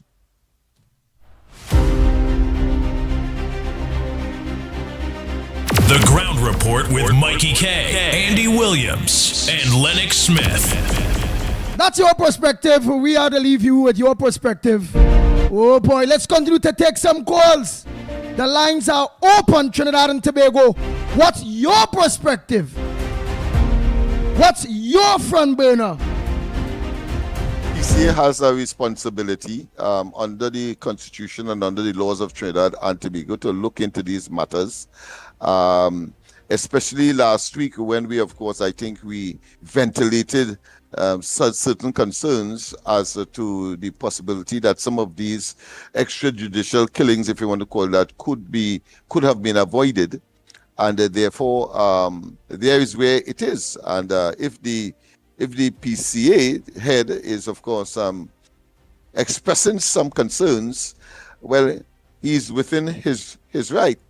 But of course, my wanting to get rid of him is not for that purpose, but for another matter that, of course, will take a little more time to, of course, share with the population. So let's go back to the Yeah. lines. Go ahead, caller. Morning. Where you calling from? What's your contribution on the ground report? Andy, morning. It's 007 for my brother. Hello. Yes, we are hearing you. Can you Go hear me? ahead. Yes, go ahead, caller. Quick, all right. We're a quick one for you, Lennox. Morning, my brother. All right. Morning. I'm trying to more get at is in reference to the lawyer, right? Now, what I understand from the way that the law is supposed to be set is that the police, they first apprehend the criminal. Once they apprehend the criminal, then they take it to the station. Sometimes what happens that the detective now will get involved in terms to like actually investigate what is going on. Once like there's a particular point where the criminal, he has his rights, right? And at that point where his rights might be infringed, then a lawyer would step in now. And what happens is that lawyer will tell that particular criminal that how you have the right to say nothing, right? Then what happens is that at that point, then they build their case, and then they would go in front of whatever adjudication, maybe a judge, magistrate, etc. And then from that, whatever is done at that point is done. Even at the point of actually being in the court, standing, not sitting, right? He has no right to say anything until the point when he's questioned now by both parties, meaning his own defense and the prosecution, whether it be the state, etc. That's when the actual criminal will be. When I say criminal, the person that's on the stand, as far as I'm concerned, I don't know whether it's criminal or what, but you're proven innocent until proven guilty. So my thing is that in reference to where that particular guy had gone over to Sangagandi to go and actually get his lawyer, then what happened is that, first of all, the lawyer had a right to actually say, well, all right, and first of all, what we need to do is to take you to the station. Then from there, let them read you your rights as your natural rights via the Constitution. And from there, we will build our case. You don't have the right to say anything. That's why the first thing they say is they have the right to say nothing. Anything you say can and will be used against you in the court of law. So hence the reason why you got your lawyer at that point. So where the problem is the fact that the guy who done the killing had gone over to his lawyer rather than going over to the police, or the police catching him first, or the lawyer actually saying, no, wait, hold on, mate. What you need to do is we need to go to the police station first, whether it be wherever, Sangagandi police or whatever. And then from there, you get him on the books, charged, whatever the offense is, and then from there you start to build your case, and then the state will build their case at that point. So that's why I may have said inside of the message, I don't know if that's right, because what I know is that the criminal does have a right regardless of whatever, but the police has to instill that, and then from there they go over to the police station, then he gets his lawyer to come into the station to represent him, and then from there they have their case, and then he as in the person in question will now speak to his lawyer in private, and that's where you have the confidentiality between the actual two parties. You understand what I mean? So I don't know if that makes sense, but I just think that how like the laws over in Trinidad is a little bit different. So I didn't know that. So if you can. Like probably. Yeah, well, it is a bit strange in this particular case because, of course, I am sure that the time factor would have been part of it. But let's face it. What we know is that he was a suspect, not a charged person. As a suspect, if the police get him first, fine. If, of course, he managed to escape that detection or that level and goes to his lawyer, he has a right so to do because he wants to make certain that when he's being interrogated, at least his lawyer is there. And, of course, the question of client legal representation privilege is triggered, and but the problem here, I believe, is the time and the But then length of time. that's Everybody an would have issue known though, that because he the is a lawyer. suspect, and then Wait, you being listen. found He at talk, the lawyer's I'm office, listening. I'm you know, listening. and Yeah. that seemed to be the issue. But strictly Mm, speaking, I cannot see anything mm, wrong in that situation where he find himself at his lawyer to get the relevant mm. protection, knowing all what is going on and the nature of how things evolve in Trinidad and Tobago, as someone who may be a But suspect. All kind of things could happen. We know we had a fellow who, of course, was a suspect being interrogated, and he right. died from falling off a chair. Yeah. But then, in that sense, I mean, obviously, if you look at it in that sense, where was his lawyer at that point? The person that fell off the chair. If you understand what I mean, that the lawyer should have been there in question at all times in certain events, especially where it comes That's to if he had a lawyer at all. investigation. That's the big question. But in this case, Right. there was Exactly. a lawyer involved. So then that means that how like that particular individual would have had his rights breached, because at the end of the day, as I say, that if the person in question has certain things, like, so the police wants to know certain information, they will obviously question him. If he chooses now to stay put, then he has got a right to get a lawyer at that particular moment, whether it be the state that provides one for him or himself that provides his own lawyer. At that point, he can then speak.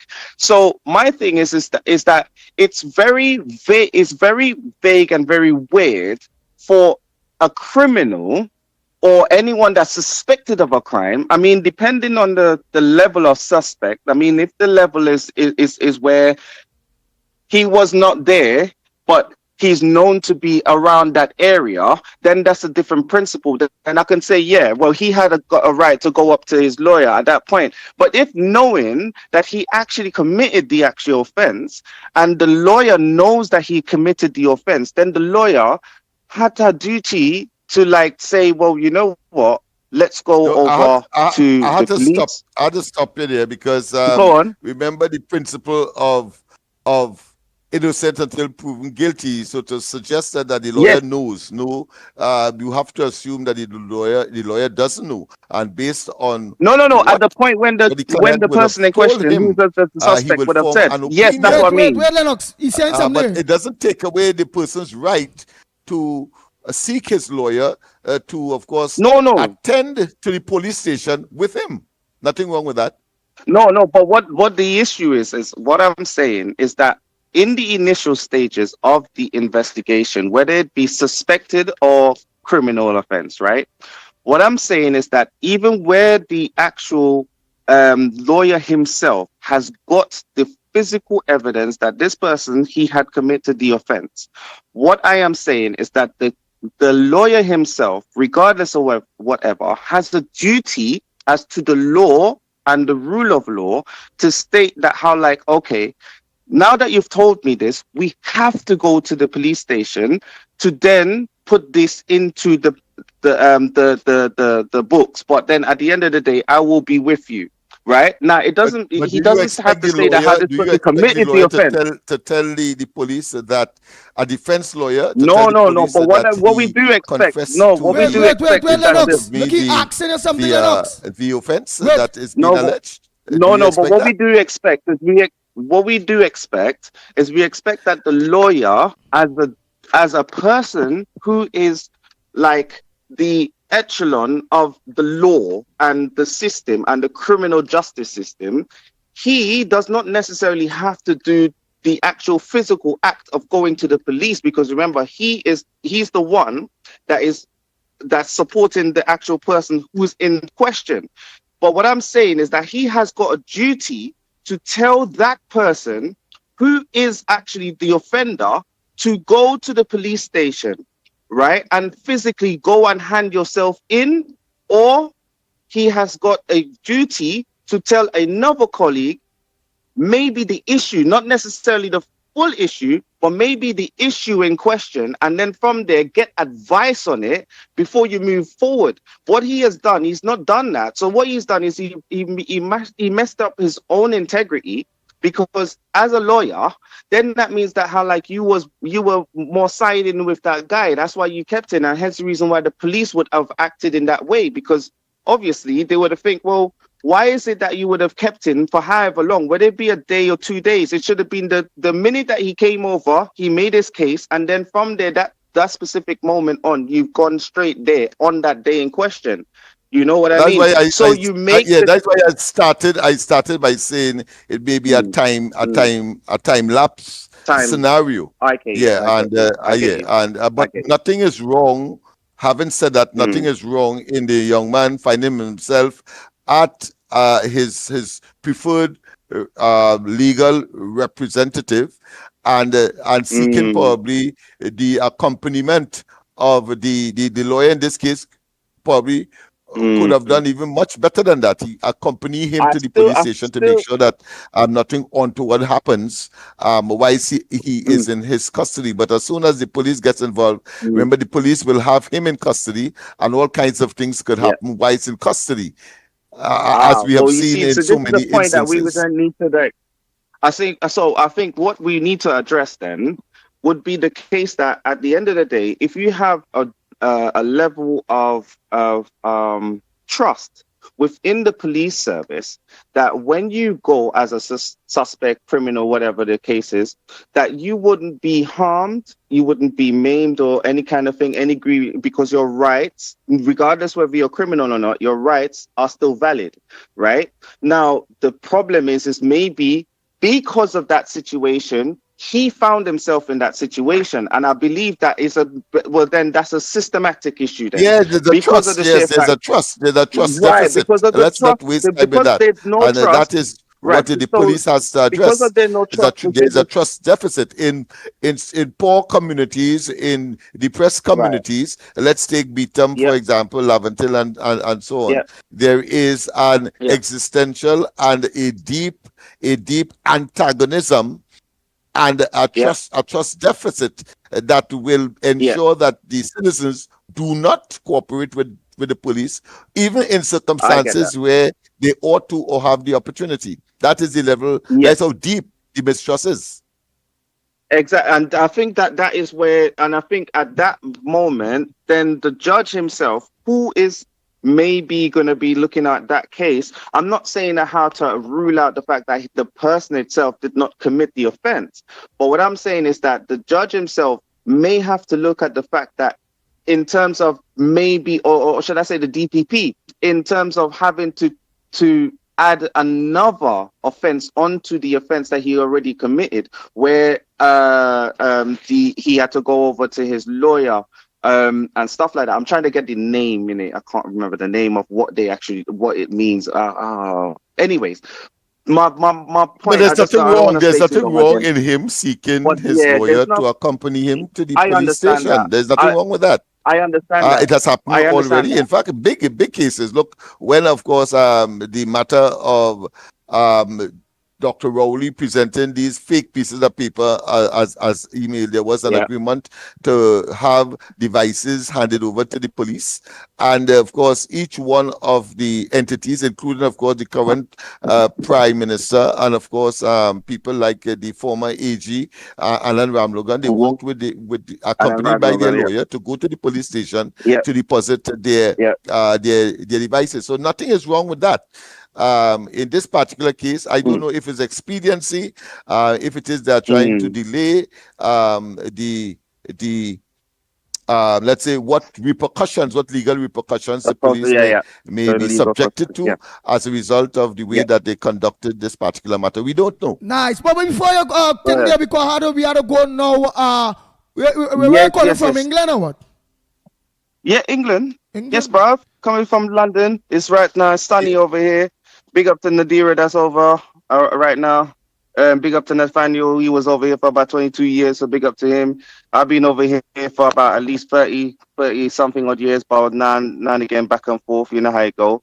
I always said that like once the country gets in a certain gear and order, I don't mind coming back down and that, because obviously I got loads of experience within like the water industry and stuff like that over in this country. So certain kind of things I can put together, even in terms of like the hospital service, and that I worked for the NHS as well, like as a contractor for them as well. So knowing like, you know, water and hygiene and certain way that tanks and that's supposed to be inspected like yearlies and stuff like that. And that's what I deal with. I deal with like things like risk assessments and stuff like that. So, you know, we would work to make systems much more plausible for the individual to like who's sick and that and stuff. So making it like efficient for them to be utilizing without getting them sick and getting the risk levels up and stuff like that. So to be fair, yeah, I'm from London, bruv. Like, you know what I mean? From the London side of town, man. So yeah, big up to all of the people. Big up to you, Andy. You don't know. Big up Lennox. I like the fact that you got your headphones now, bruv. Yeah, wicked. And we will catch up again. Yeah, I love it, mate. All right, have a good one. Thank you very much. All right. And I heard you loud and clear. So I was able to engage. I know on you this did. I occasion. know you, and you got your mic. I said in the group earlier on. I said in the group, what? I said Lennox sharp like a razor. I hear you, my friend. I hear you. The Ground Report with Mikey K, Andy Williams, and Lennox Smith. Bang, bang, bang, bang, bang, bang, bang, bang.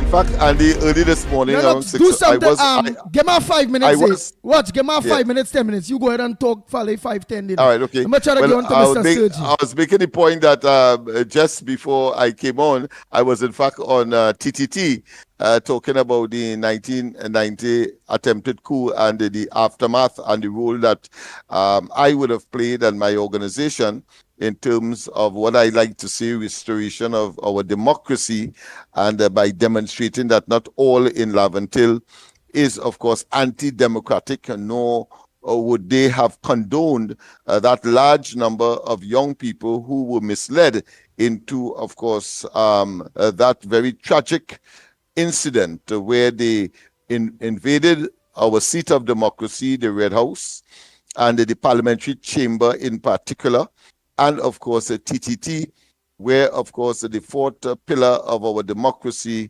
also resided. In fact, at that time, I think we only had one television station, if I'm not mistaken, when in 1990 that event took place. And so I was on TDT this morning, both Dada Gabriel and myself, giving of our experience.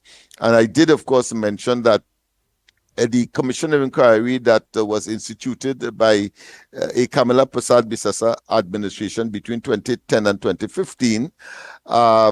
In that report, there is a section that deals with the minting of a special medal to give to those persons and or institutions that contributed to the restoration of our democracy and the appeasement, if you want to call it that, moving forward subsequent to the 6 days that the country was in this traumatic, or should I say caught up or entrapped in this traumatic event, this harrowing event. And of course, in it, alongside with Dennis Makoni and Jones P. Madeira, Wassa, and a number of other individuals and institutions. MLIO was also alongside and one of the institutions to be given this medal as their contribution to the restoration of our democracy in the aftermath of the 1990 attempted coup. So, and last night, of course, we were very elaborate in terms of the role that we would have played, one, and two, of course, the evaluating, because it was the consensus. In fact, when we were leaving and in the car park of TTT on Maraval Road, one of the cameramen, he, of course, approached us and told us that he's looking forward to some kind of, mental and emotional relief by of course some kind of compensation for the activities that would have taken place at TTT when of course he and people like Dominic Calipasad and Jones Pimadera and Makoni and all of them were held hostage there. And I recall yesterday, I believe, that Calipasad, an aged person now, but nonetheless, very vociferous and active part of the media, I presume, said in no uncertain terms that he is fed up of the talk shops, the annual talk shops that takes place surrounding this very tragic event that marks a very dastard and dark day in the historic, what I consider to be governmental and democratic evolution of Trinidad and Tobago. And I think many people are frustrated. So I left the compound of TTT very, very surreal, very, very, very concerned.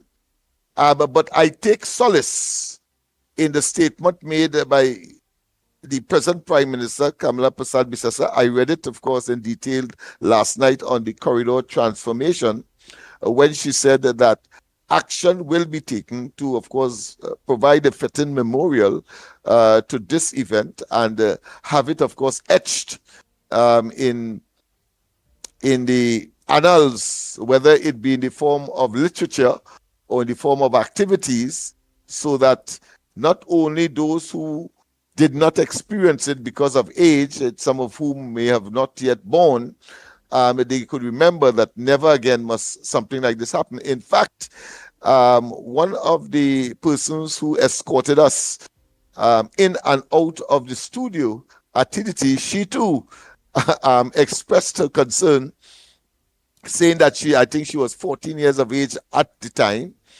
and she remember having to lie down on Abercrombie Street because she was on her way to some errand and had to witness this huge explosion and the sound of burning, not debris, but building, which of course represented and which would have been the headquarters of the Trinidad and Tobago Police Service on Sackville Street. So she witnessed that. So it was a very emotional time. And indeed, I think the presenter, the person who was interviewing us, the interviewer,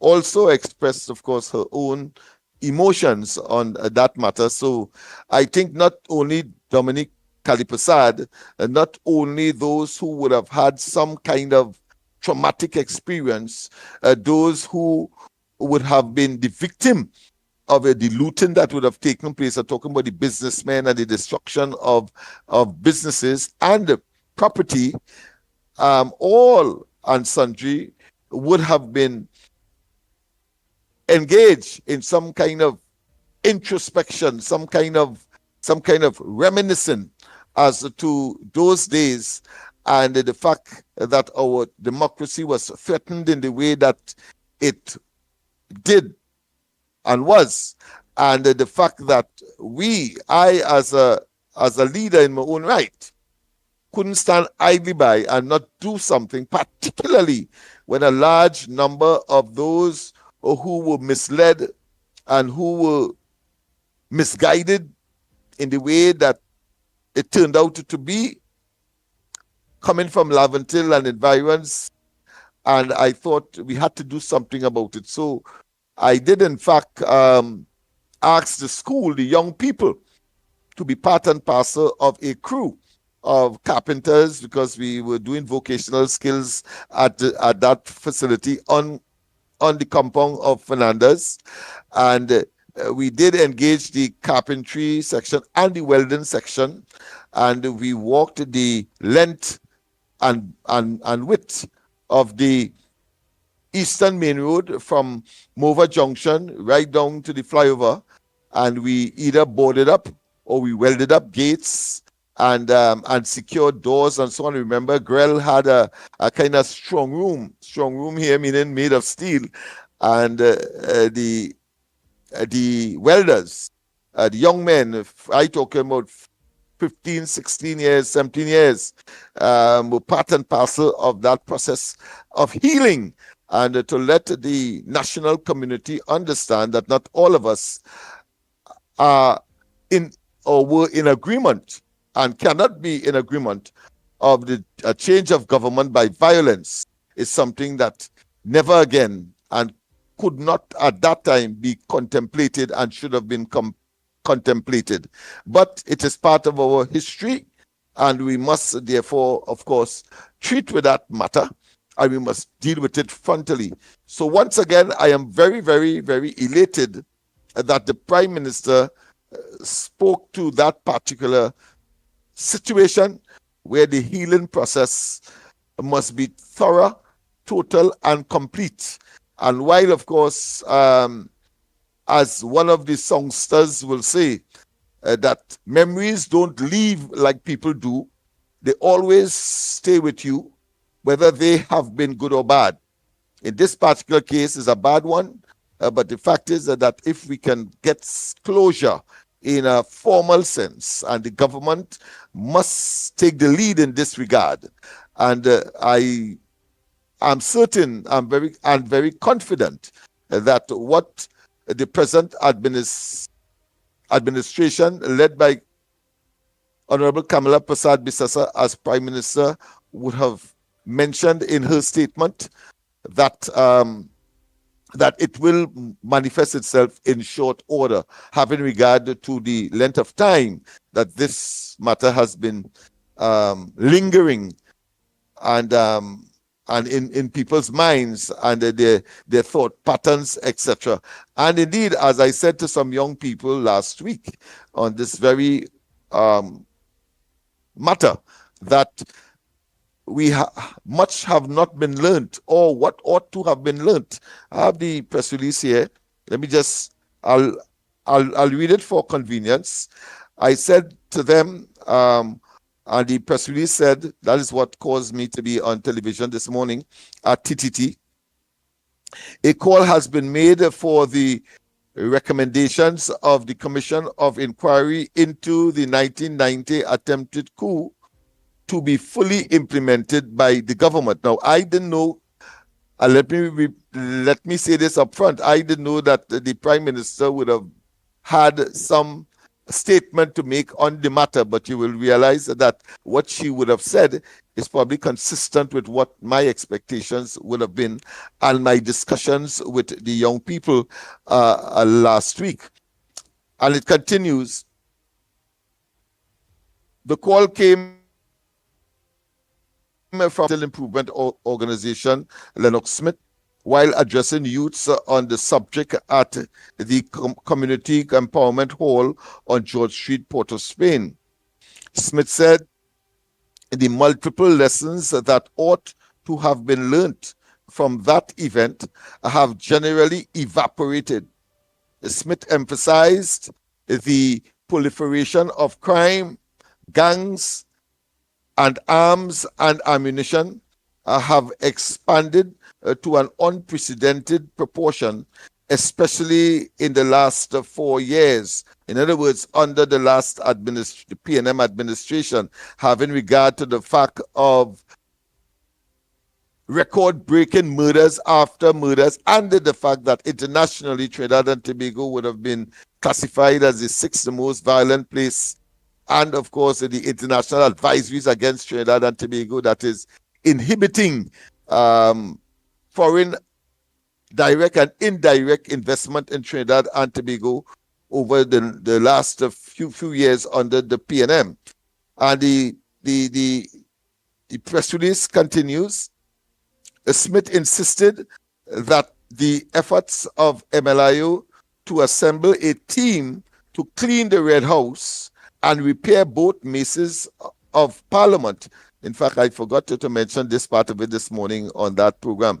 Both maces of Parliament in the aftermath of the July 27th attempted coup restored a sense of pride in Laventille and contributed to the restoration of TT's democracy.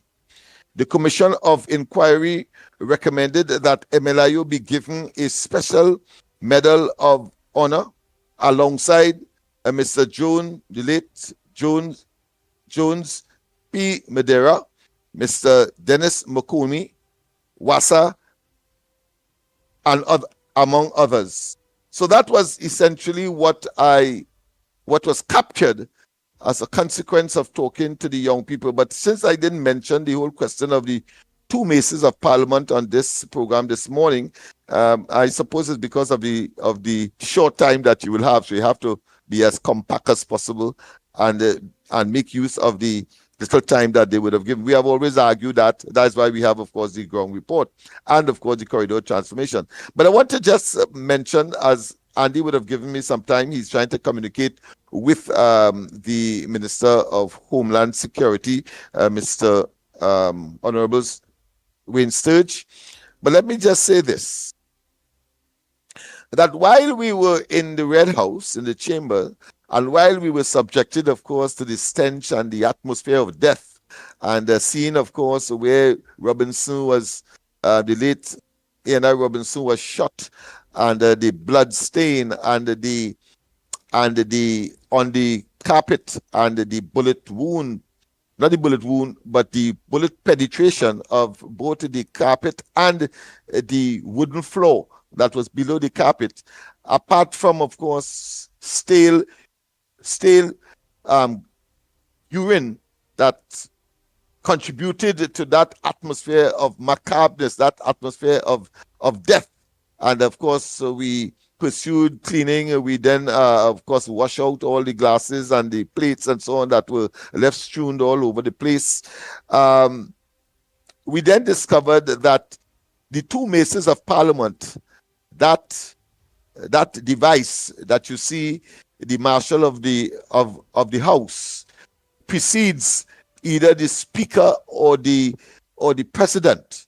That silver and golden device that you see on their shoulder, that marks, of course, when Parliament is in session or not. When it is raised and put in a particular position, it means that Parliament is in session. When it is removed, Parliament is out of session. That is how symbolic and how significant that is to the whole parliamentary democracy and the creation of laws process that we have inherited from the Westminster system.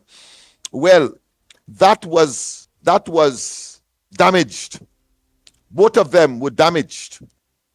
And there was a school of thought then saying that it should be they should be sent to the United Kingdom for repairs, because my understanding is and was that it was donated to the Parliament or to this country by that former, what I consider to be colonial power or master.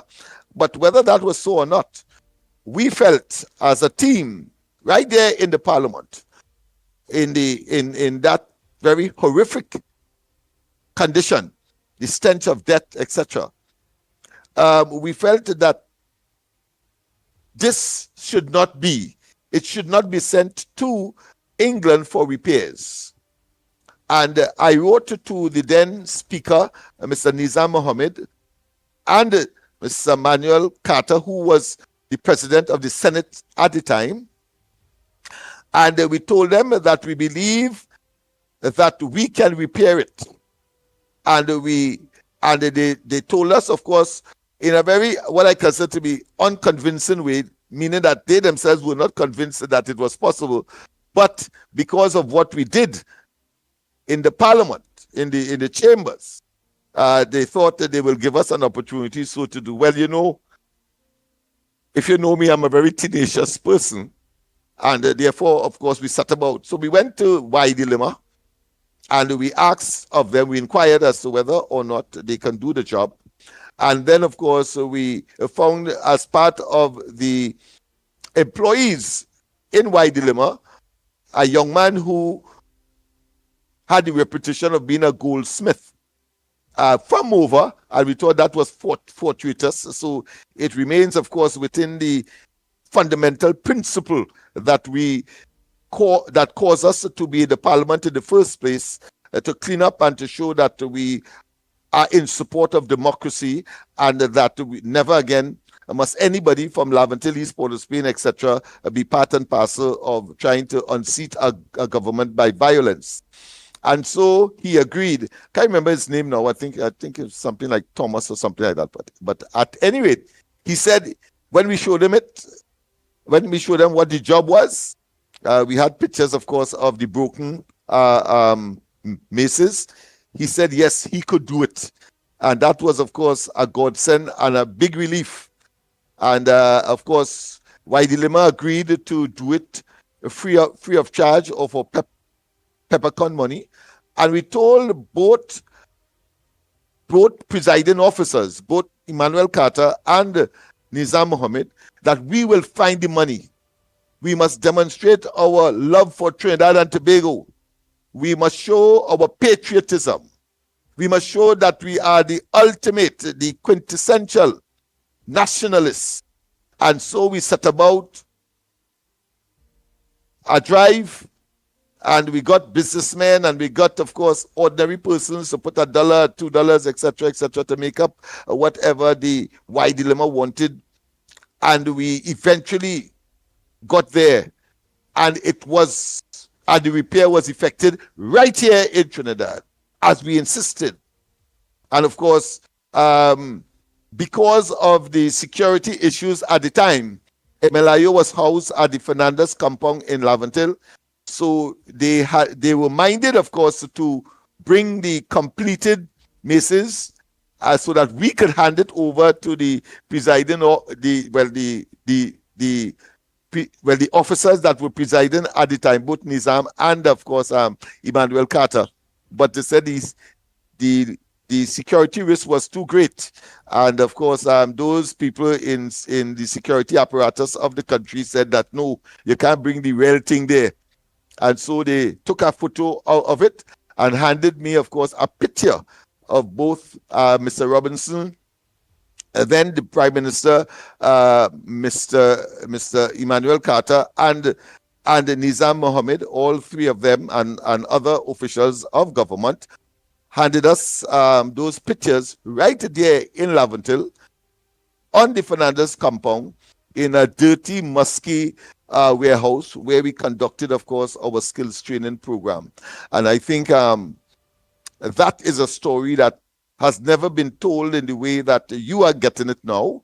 Of course, I did do that as a witness in the Commission of Inquiry, and thus they felt that it was sufficient work to, of course, cause the Commission of Inquiry in its conclusion to include MLIO as one of those institutions, just as the police, just as the fire service, just as WASA, just as, of course, Mukumi and others, to participate in that special award that was called, of course, a Special Medal of Honor to, of course, to express the country's appreciation as to the work that we did in the aftermath, in our case, of the July 27, 1990 attempted coup. So you got it only on the ground report. You could get it as live as that. No other station will be able to give you that, because that has been the experience of a member of the team working, of course, for national development because of national pride. Andy, I don't know if you have, I know by now you should have completed your attempt to communicate. So if I know that you would have been interested in the history of this thing as well. Yes. What we're going to do is take some calls by the time. The lines are open. Trinidad and Tobago, the lines are open. The numbers to call 225-6644, 225-6644, or 239-5120, 239-5120. Or give us a WhatsApp call at 366-3053, 366-3053. The lines are open. Bang, bang, bang. The Ground Report with Mikey K, Andy Williams, and Lennox Smith. Hey, remember today is Parliament and the debate of the SOE. Yes, the extension or non-extension of it. But I suspect they will take some extension of it because I don't think the police work would have been completed and they would have advised. But I also want to say as well that that is why I'm so concerned about the current crop and of course the previous crop of parliamentarians, because we understand, and a person like myself in particular understand the sacrifice that we would have made, because all kinds of things could have happened between that time and now, in terms of course that commitment to patriotism and national development. And many of them don't know they are sitting in the seats in the various seats in the parliamentary chamber, whether in the upper house and lower house, and don't know of course the history of those maces that would have suggest that parliament is or not in session in the respective houses. Of course, we have what is called a bicameral parliament, meaning that our legislature has two houses, the upper house and the lower house. The lower one, of course, more important because it determines how the upper one or the other one is configured, consequential of an election. Nice.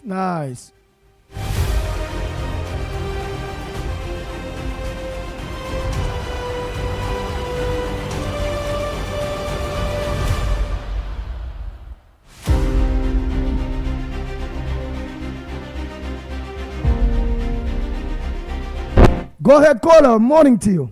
Good morning, report. Andy, Mikey, Lennox, and company. I asked Lennox a question. Maybe he could help me. Now, with respect to that matter with the lawyer, what they say. Hello? Yeah, go ahead. Yes, go ahead. I'm hearing you. Okay. I'm hearing you. If you're testing my headphone, yes, I'm hearing you. All right. Now, why does he say the person was not charged or anything like that, right? So therefore, we could not say, well, he was a criminal, and that the lawyer was harboring a criminal, right? Right.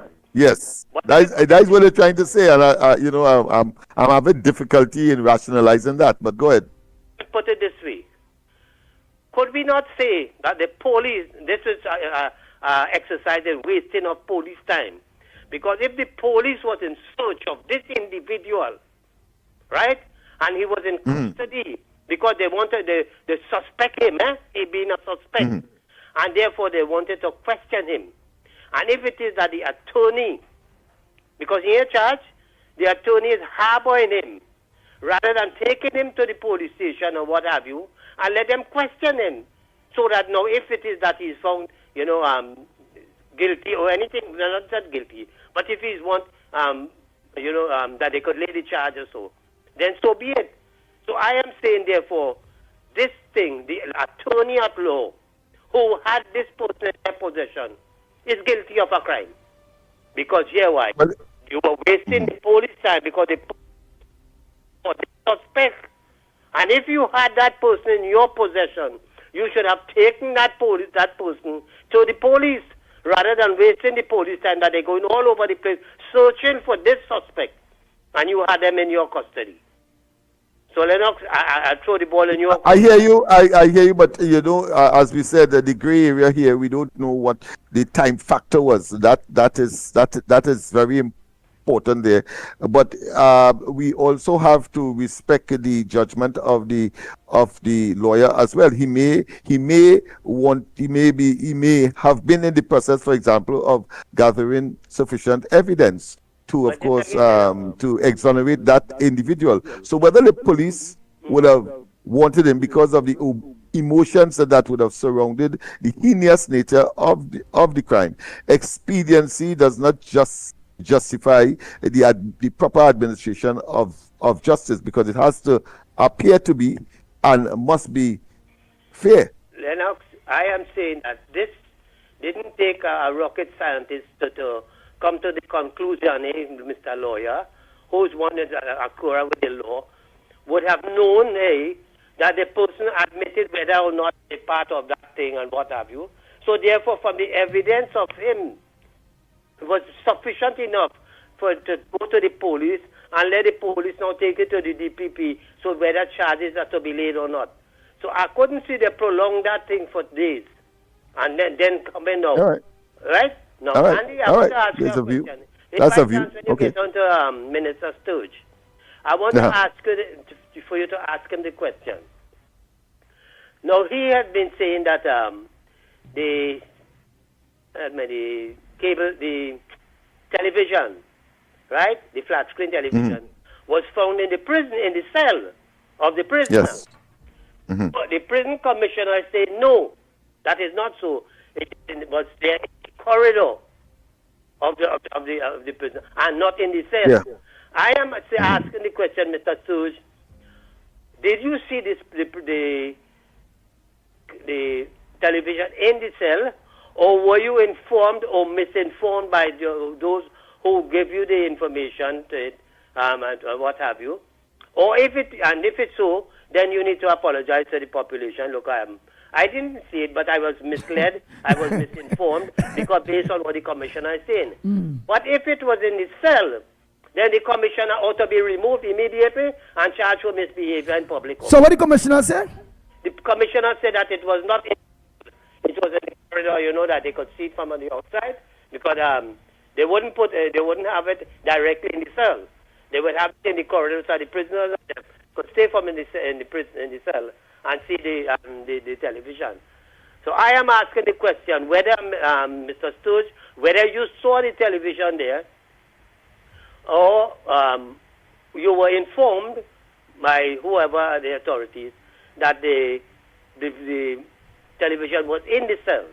If it was not in the cell, then you need to apologize and said, look, I was misled and what have you and what not.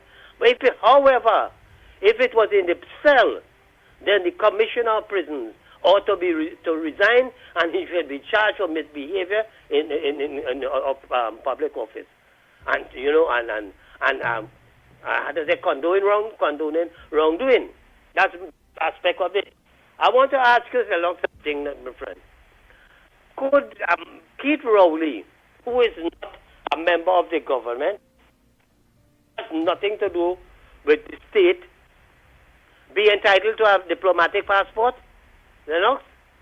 Well, I suppose he's not entitled, but of course, convention and you know, with being an ex-prime minister, I suspect is being spoken to here because I mean, many of the past prime ministers would have gotten, let's say, a 6 months lining up for, let's say, security courtesy the state, for example. So the prime minister would have been out of, the former prime minister would have been out of that office for less than about three months. So I could see that it is, you know, permissible by convention for that to happen, but certainly eventually I expect that it will be withdrawn from him. Lennox, since the prime minister has left office, he becomes Are you hearing me? Are you hearing my response? Yeah, he had a response. Yeah, Lennox. Okay. He becomes an ordinary citizen, and one could use a diplomatic passport. And I hold no brief for the minister, Sturge, but my reading of the account by the commissioner of prisons is that yes, since 2017 there was a decision to have televisions be placed in strategic locations in the prison for obvious reasons, for ease of mind, etc., and information gathering. But he also said, from what I will take a look at it again, that if it was in a cell itself, then of course there would have been, in other words, suggesting there would have been some breach. So it appears that the minister would have gotten information that it was in fact in a cell. The prison commissioner, of course, he wouldn't. You don't expect him to be visiting every cell or doing the wrongs that his lackeys are supposed to do, or his lower echelons members of the service is supposed to be doing. So somebody might have committed a wrong. But I suspect the entire SOE was to, of course, suspend to some extent, or put another way, to give the police the authority to enter the prison at their wish, pursuing, of course, this particular threat that they have stated emanating from the prison system. All right, Lennox, let me just show your attention to something again. Andy, now I'm going back to this diplomatic passport. Because you giving an ordinary person, regardless of whether you're who could use that to embarrass your country? Who could be involved in criminal activities, as we suspect with the Maduro and in narco trafficking, leaving our border porous and become that transshipment point for drugs and ammunition and what have you. Stuart Young said that the government is targeting people in high offices. I have the papers in front of me here.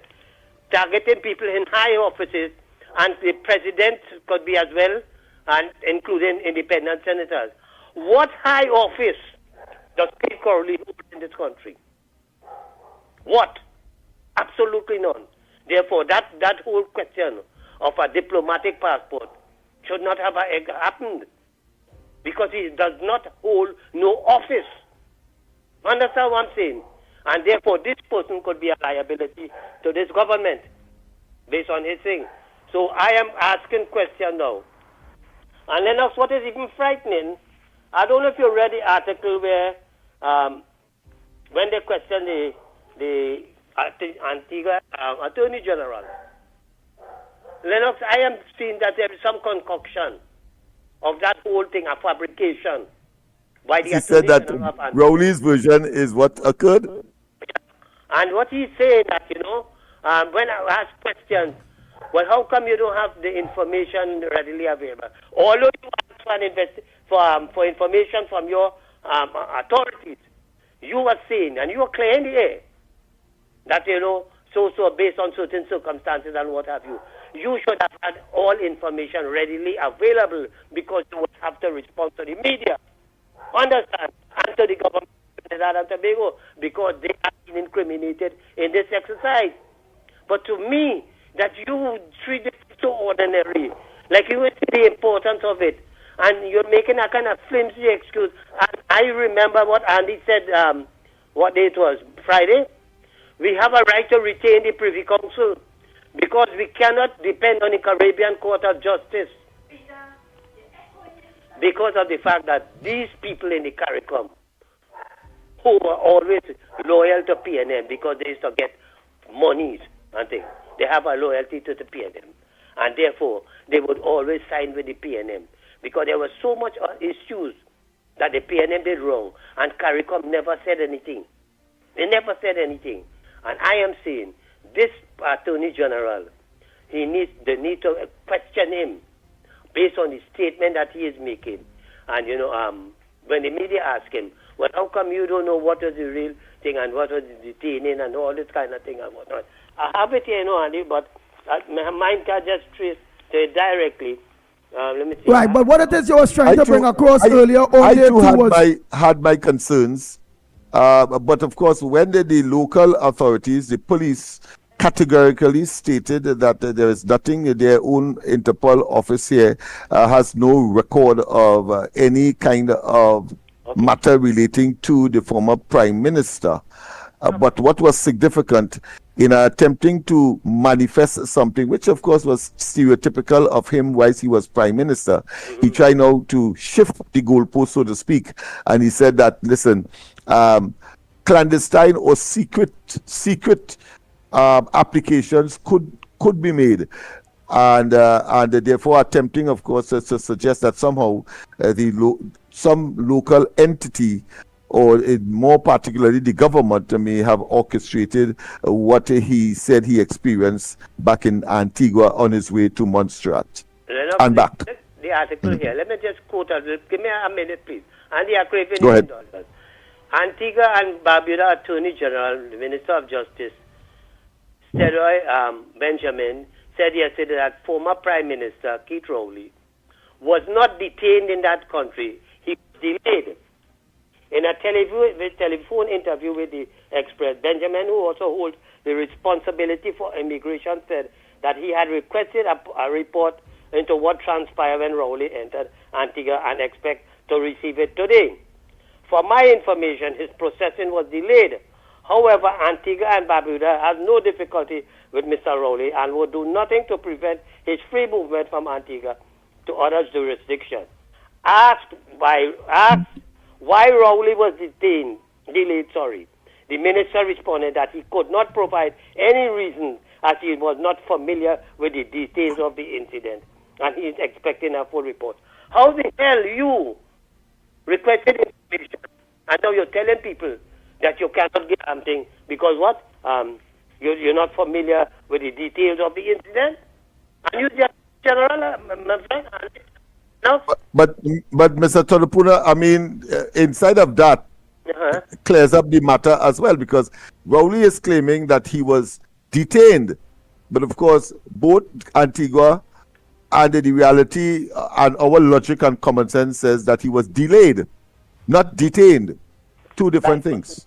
But the general of Antigua is saying that he was not briefed.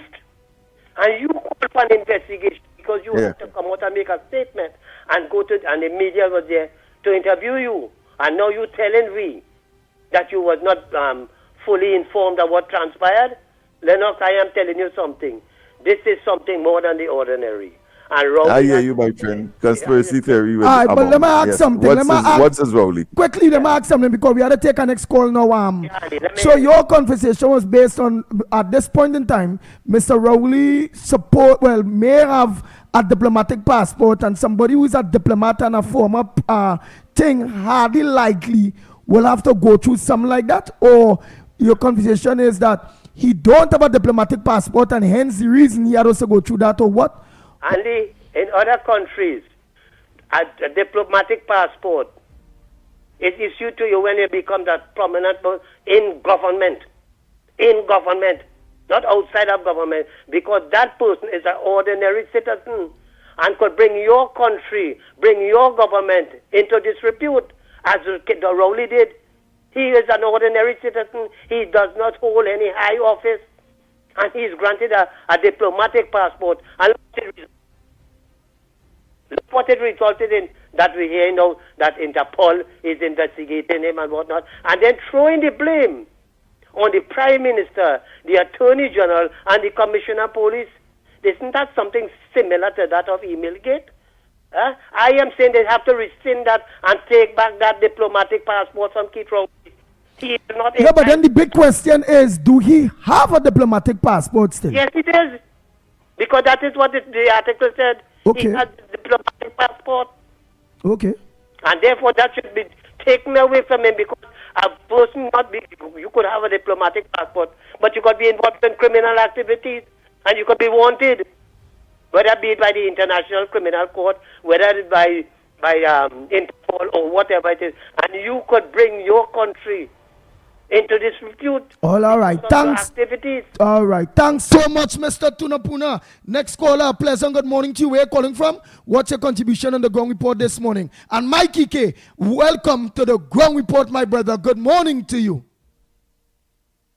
Pleasant morning. Morning to you, my brother. Morning to you, my brother Andy Pitbull Williams. Morning to political leader of love, Lennox Smith, technical director, and everyone locked on. Good morning, gentlemen. Go right ahead, Andy. Go ahead, caller. Pleasant morning again to the Ground Report. Tabakit back, and to welcome to one of the hosts there, Mr. Michael Kerr. I wanted to go back a bit with Lennox Smith in regards to the attorney by keeping his client.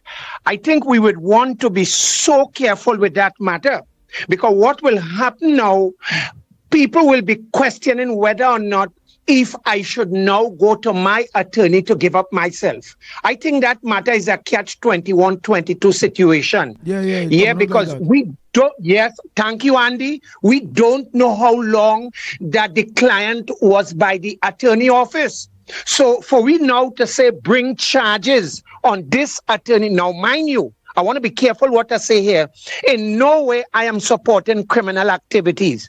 But in order, independent here to say how then we can reach to this place that the police will say, let's charge the attorney because he was harboring. This thing here, I think it's a bit icy. We heading on dangerous grounds with lawyer-client confidentiality to handing and so on. Because nobody would want to know, you know what, my relative, somebody is involved in something. And as they make an attempt to go to the attorney, you're now hearing the attorney can be charged with criminal activity. Now, as soon as we get Michael Curdier, I would like to get his perspective, Lennox and Andy. What is your take on what I said in regards to how we would treat with such in the future? I thank you. Tap it out enough. Well, Lennox elaborate on that already. So let Mikey, you go ahead there. So we'll make an introduction one time. He asks what you think about that, that if it is that at the end of the day will bring a kind of ticklish situation when it coming to people wanting to go to a lawyer to give up the self and all them kind of different thing. You go ahead, my brother, and good morning again to you.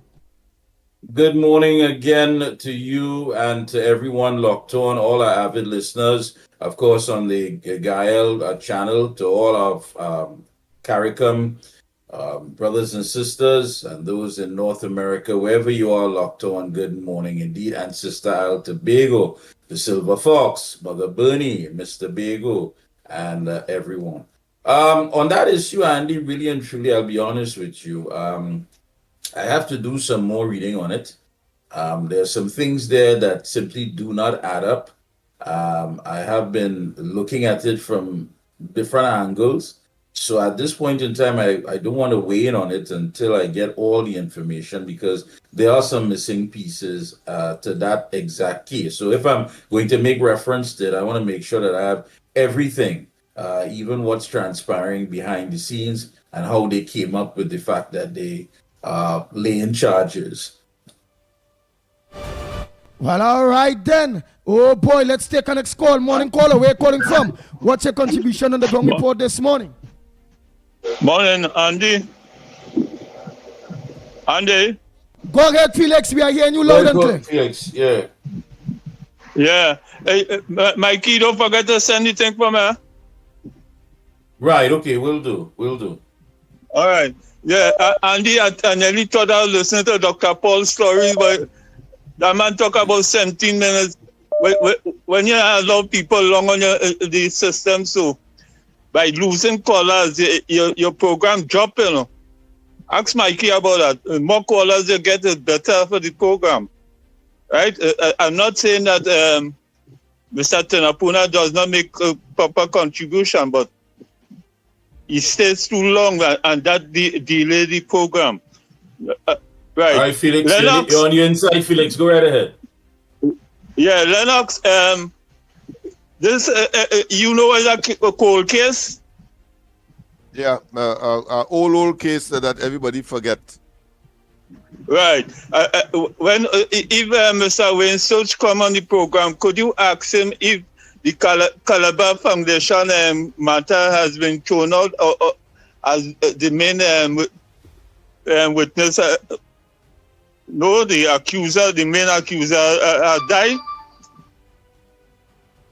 Foundation? The Calabar Foundation. The Calabar Foundation. That with Marty McDonald and if it is how she dead, if the whole scene's dead. Yeah. Oh, yeah. No, the matter dies with her. That's straightforward. Oh, well, I saw she gone with my money. What you say? He's sorry she dead. The ground report. It's just a matter of procedure now. Once the court is informed that she has died, that's the end of it.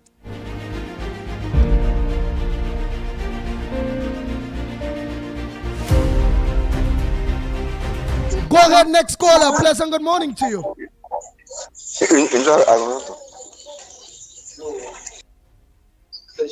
Caller. Morning. Good morning to to the you. ground report. Yes, good morning. Yes, the magnificent tree. Mr. Lennox, to look at a real good with your new cap this morning, man. Thank you. Thanks,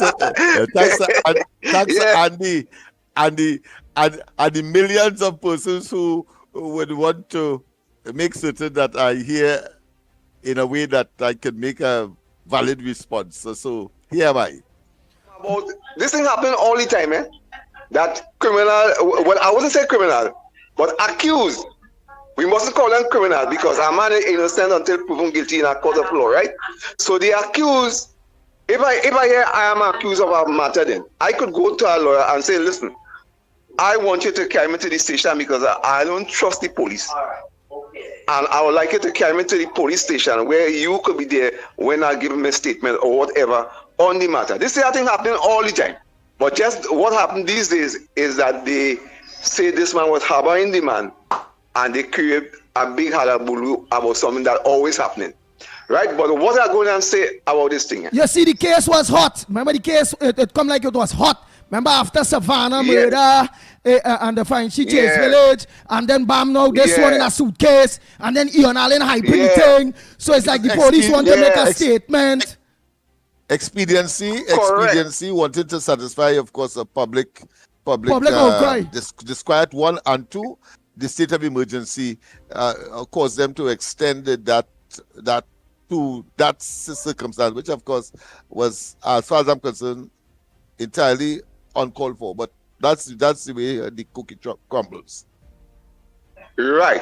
No, we just had to think outside of the box. That's why everybody only talking about the criminal. And he have an experience with that. I have an experience with that. That police could arrest you just so and say do something, and you do it.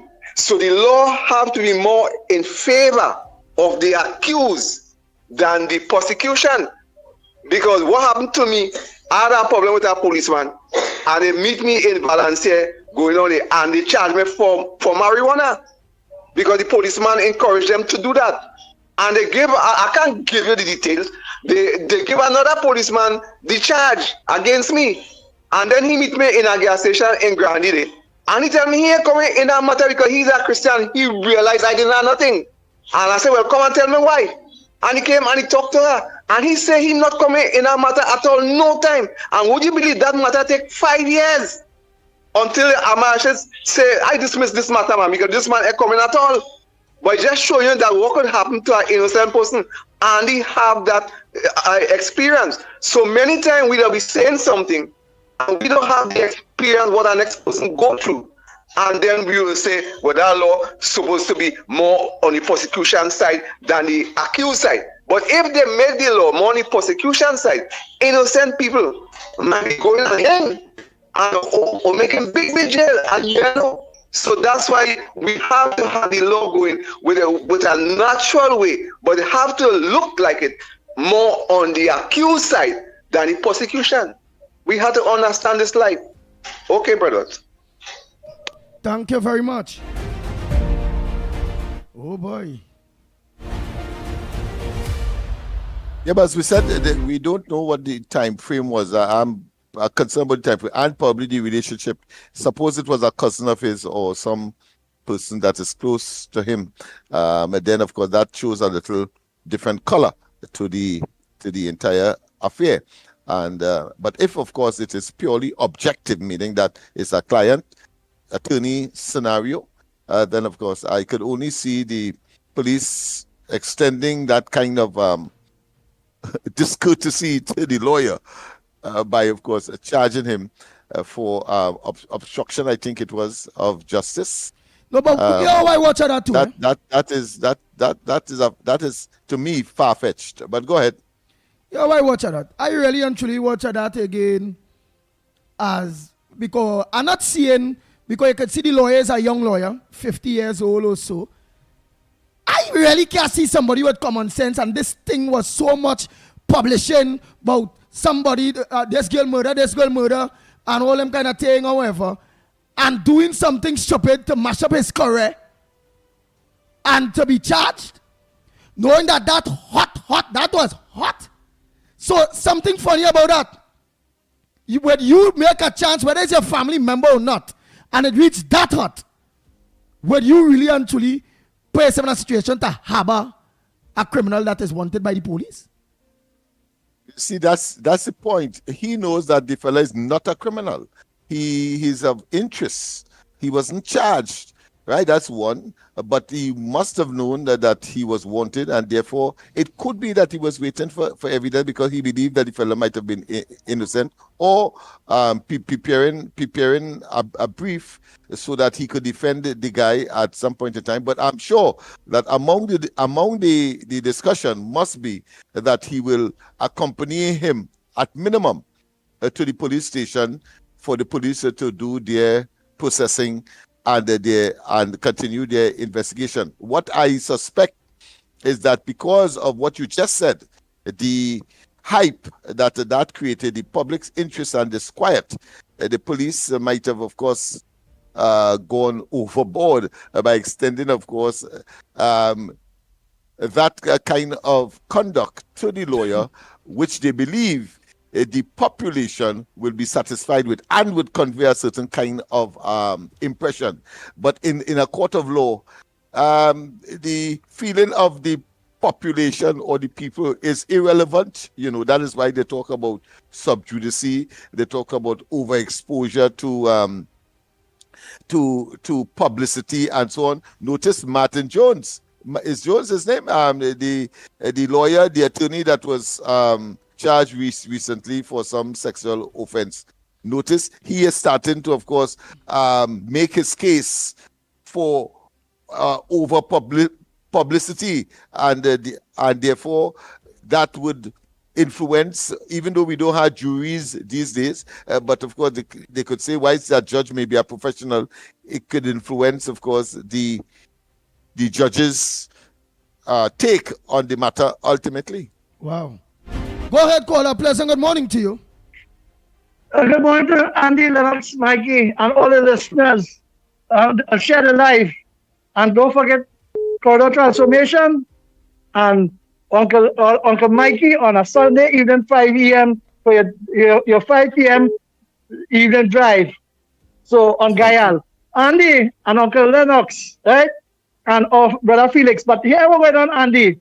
You see, the law states that if a person of interest, and they put out that you go as a wanted person of interest on police to question you.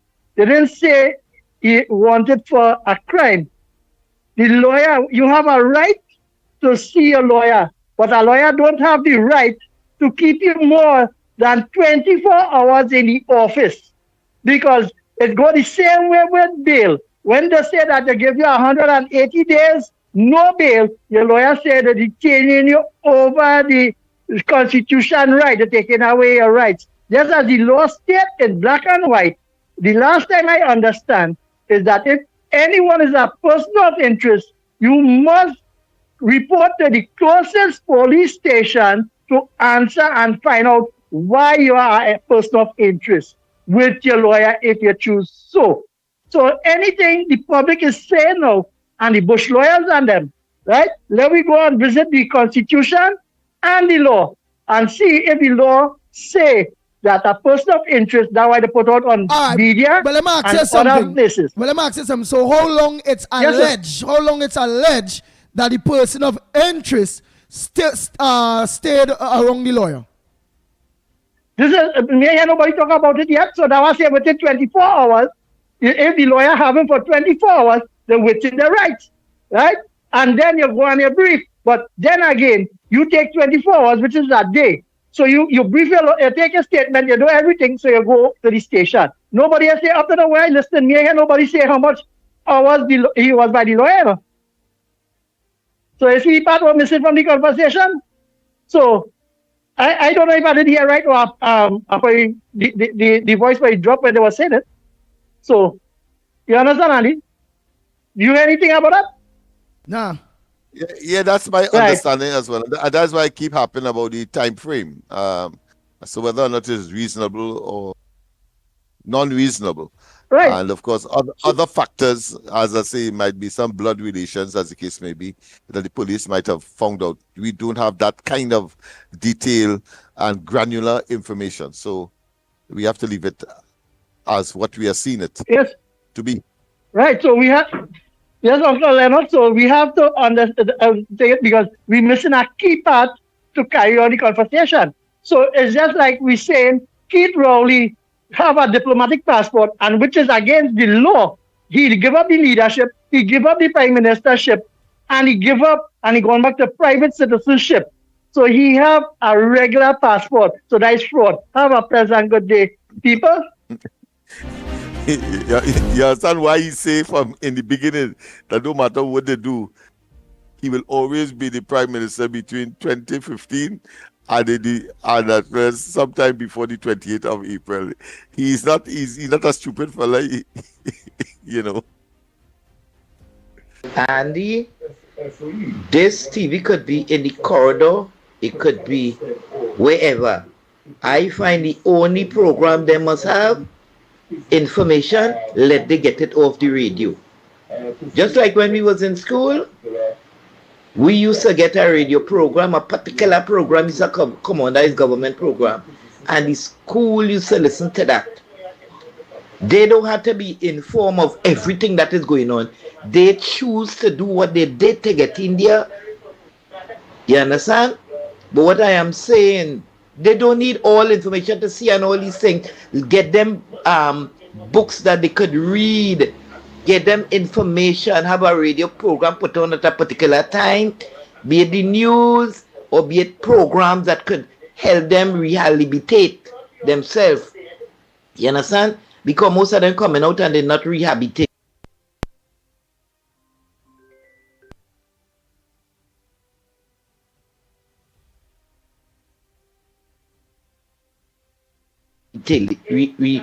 Rehabilitated, right? Let them do exercise, let them read, let them do planting, let them do a lot of other different things, right? Because like the most thing them doing is sitting down and thinking about who they could send out to kill who. You understand? So true. Or what they could do. Selling the drugs in the prison. You understand? The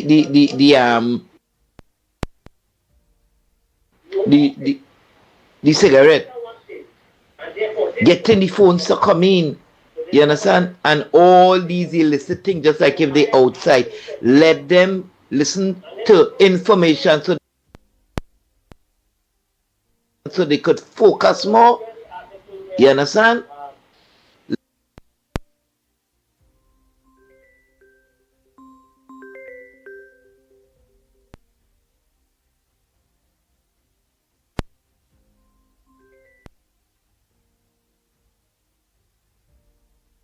Well, we're not taking no calls, I'm just playing out some voice notes there. Oh boy. Let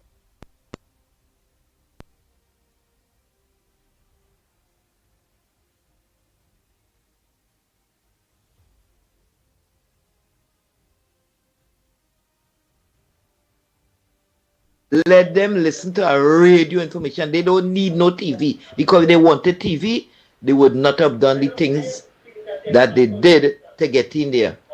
Right? I mean, some say they're innocent. Right? But what I'm saying, they don't need no TV. They could listen to radio. It's the same. What Search had a lie for that for? What he lying? What he getting out a line to say a TV was in a cell? I believe that they are the TV in a cell because some of them gang leaders, they're real bullish and vindictive and would want to threaten people to tell them put a TV in the cell. And then everybody leave them cell and go there to sit down to watch TV when the night come and then go back to the cell. I believe the TV was in a cell. You understand?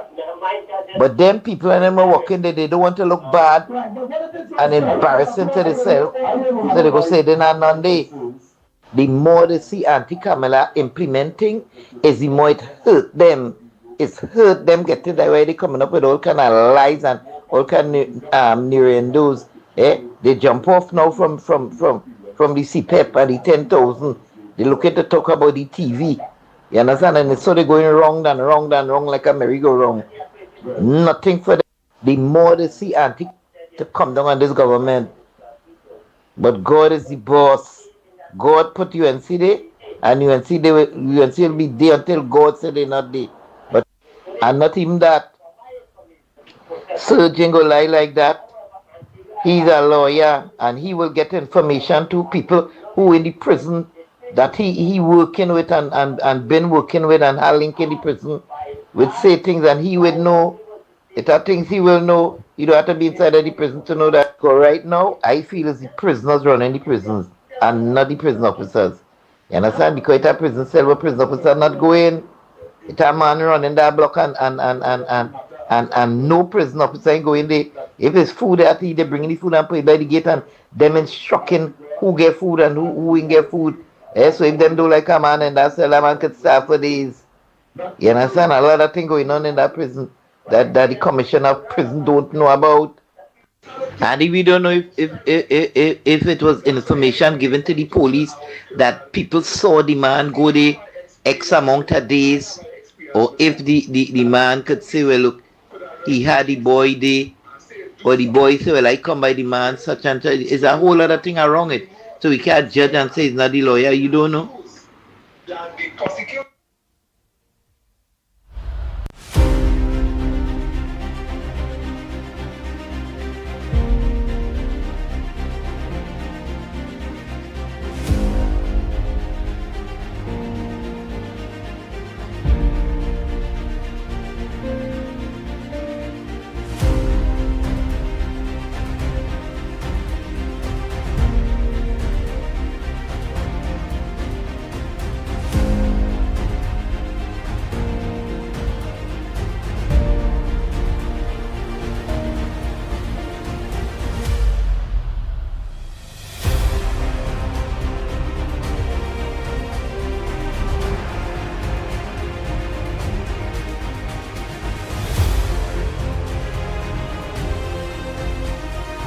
Oh boy, oh boy, oh boy, oh boy.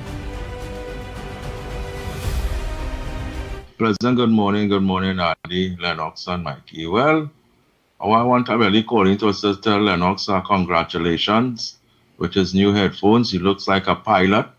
I guess he on controlling a nice aircraft. But yeah, he look good.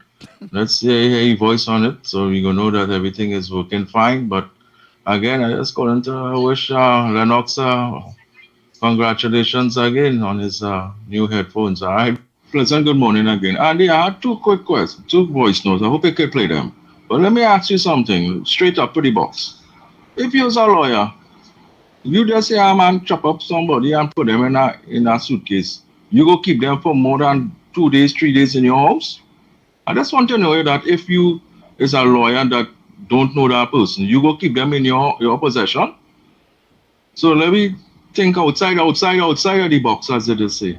So I want to know, Andy, if you go keep somebody, you know, just cut off somebody and put them in a suitcase, you understand? And you had them for 3 or 4 days or whatever in your household. You go keep them, and you don't know that person. All right, blessings.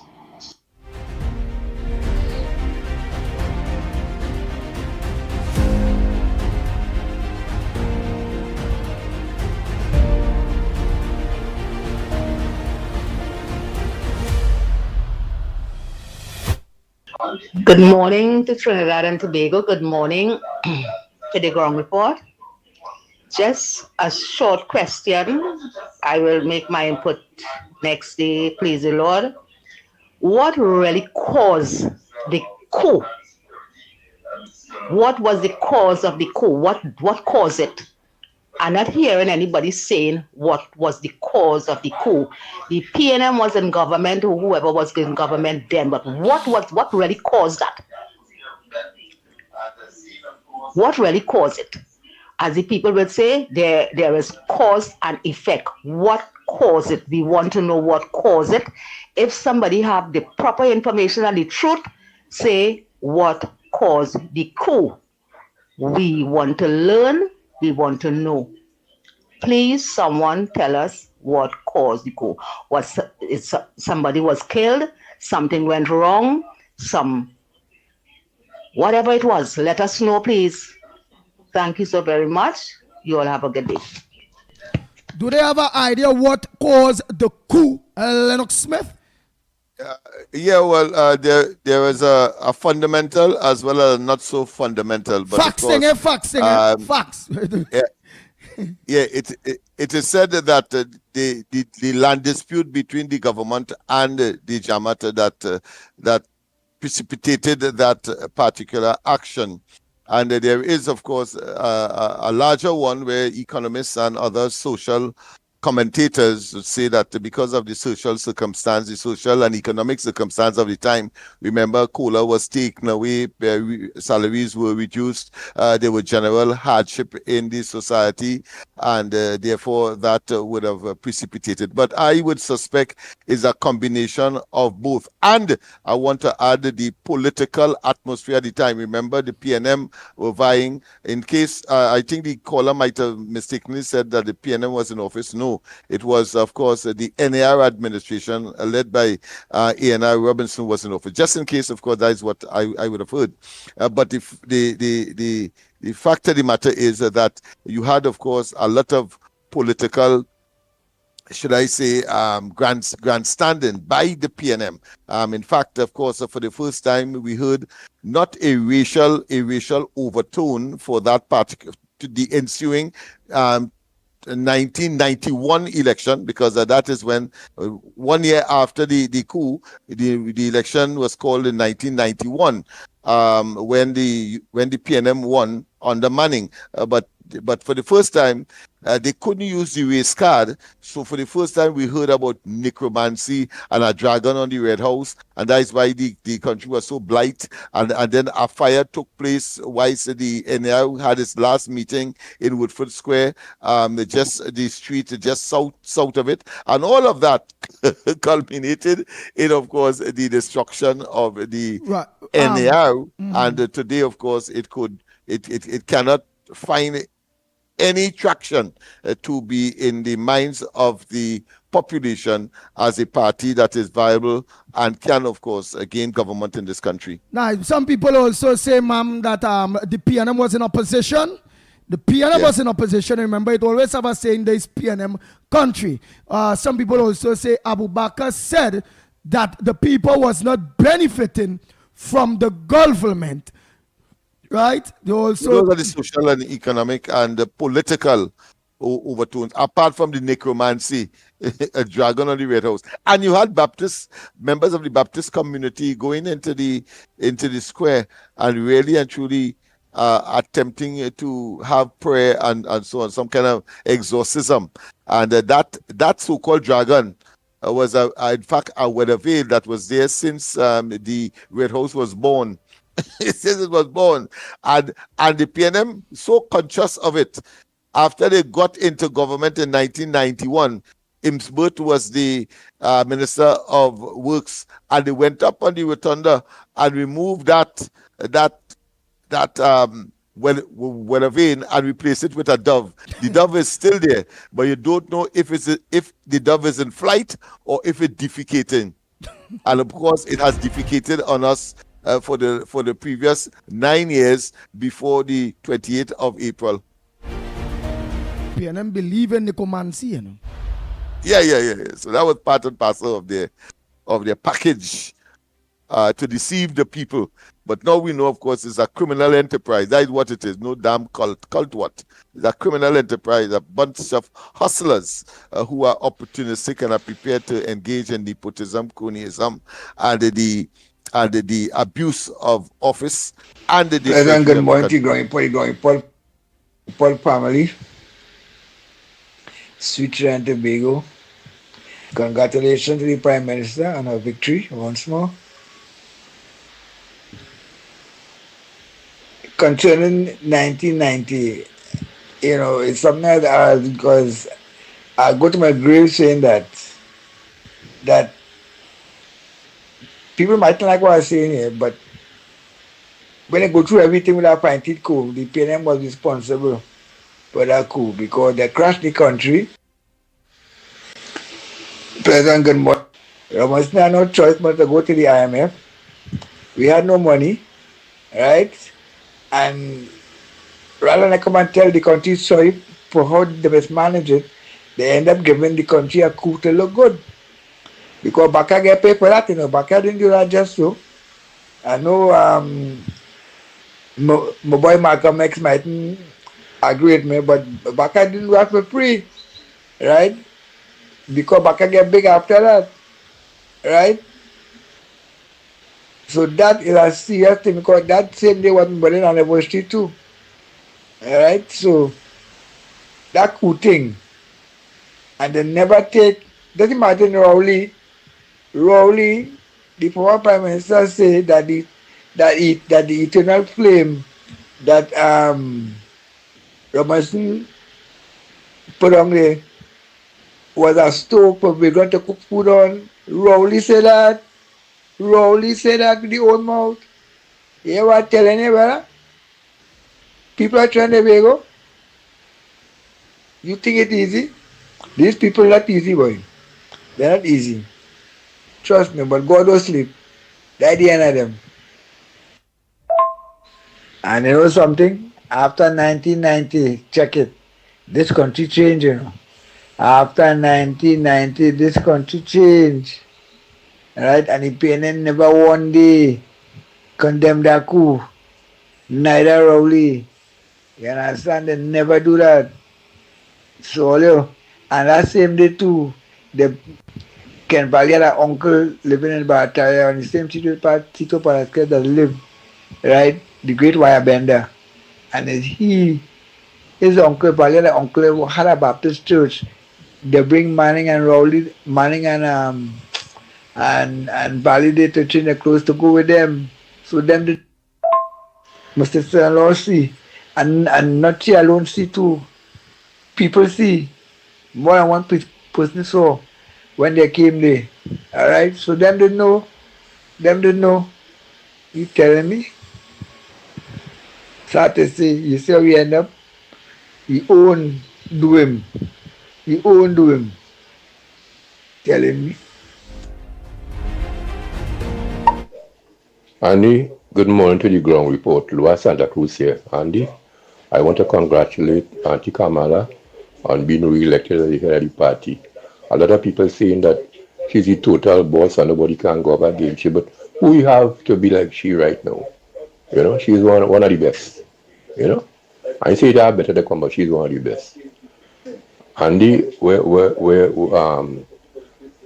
you and the rest of the ground crew, you all have a good day and all the best are the best. And Andy, keep up that work because without all you, we don't know what will happen.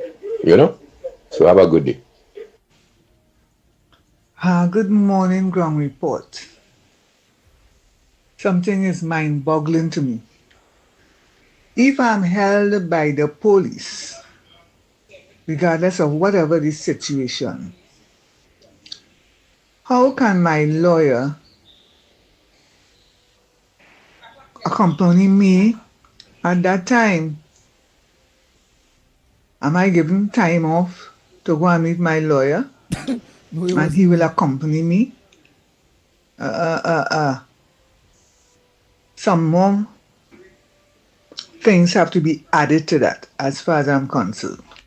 Mommy was not held by the police. And the reason why the lawyer got charged. He was not held by the police.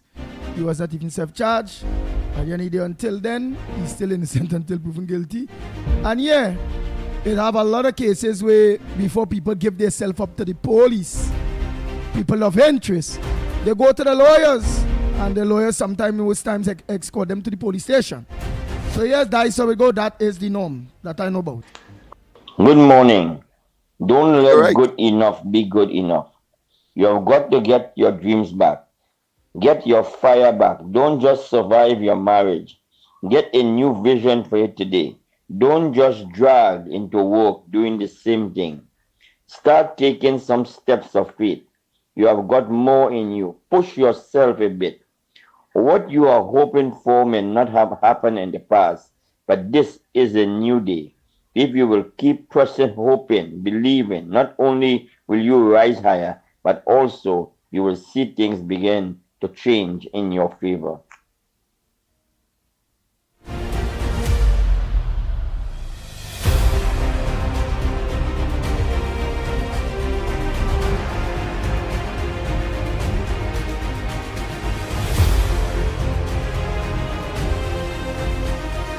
Nice.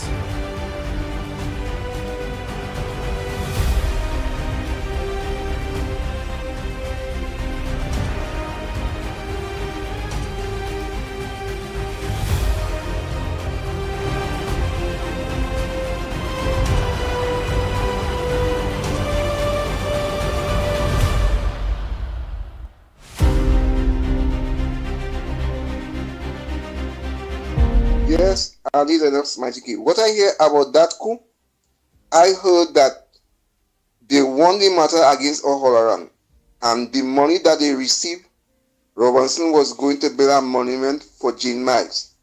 And the other thing I hear about that again is that the medicine that was coming from Libya, which the leader was Gaddafi,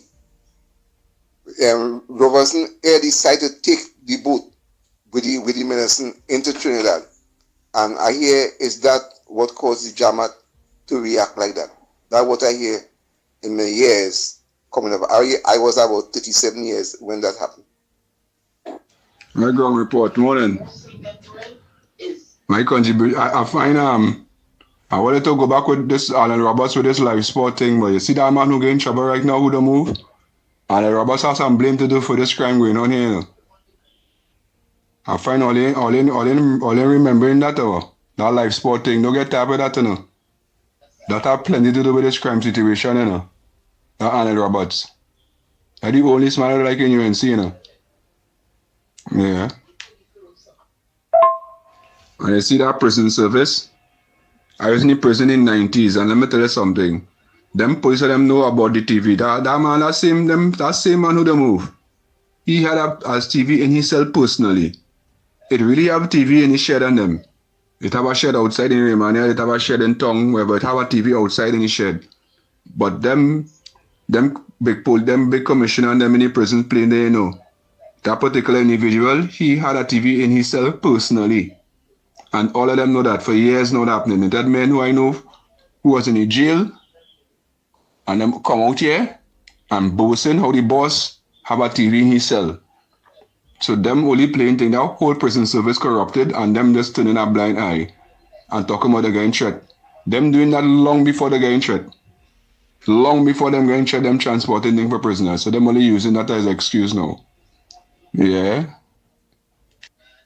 Andy, Lennox, I sent all your video and all never played for the public to see and for the heads and authority to see it. Where people stand up and in the corner of Frederick Street and Gordon Street and throwing bags upon bags over the prison wall right next to Living Waters community, a little lower down. People pelting bag and bag and bag over the prison walls. Who collecting that? Who collecting that? Now the prisoners, we had to be the prison officers collecting it and distributing it to the people who it was assigned for. It's not the prisoners collecting it. When them bags go over the wall, I send you a video showing you what's going on. They stand up on the outside and pelting them garbage bags and them over the wall. And when they fall inside the prison, who picking it up and distributing it to the prisoners? Not the prison officers. Come on now, man. Come on, if them prison officers don't do what the prison. If them prison officers, oh boy, let me finish here, MD. Remember, they're knowing exactly what they're pelting it. The prisoners and them could be outside there right there at that same time too. Prison tell them to do. When them prisoners tell them to do, they won't kill them. Or be real now, man. Boy, the only person who know what that coup and can get you concrete evidence is Abubakar needed. And I think he did say grievance with the government and the government wasn't treating the people good and it was hardship and a lot of suffering with the people and you know a lot of other things set around that. But as Lennox say, some land dispute and could be all of that mixed up in one. Good morning, Andy Williams, and the ground report crew, Lennox Smith, Mickie K. Blessed morning to you all, blessed morning to Trinidad Tobago.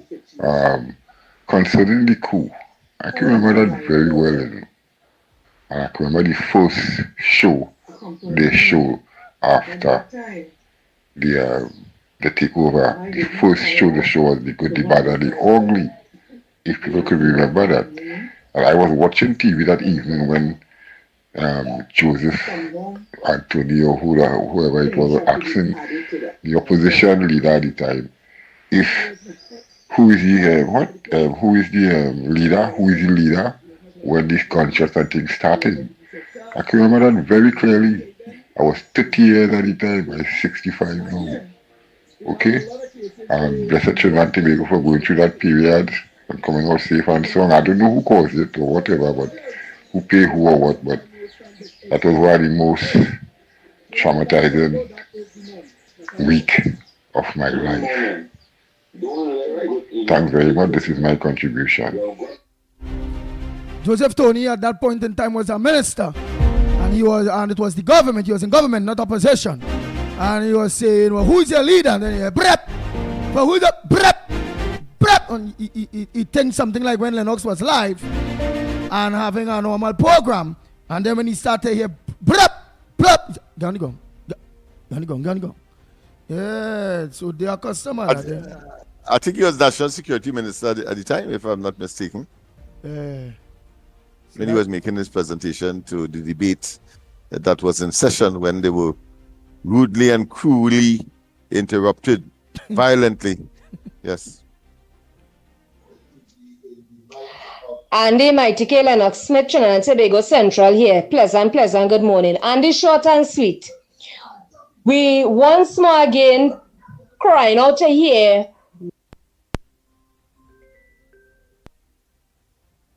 what is the outcome with Alwari children and them being on the shooting range. These underage children and them.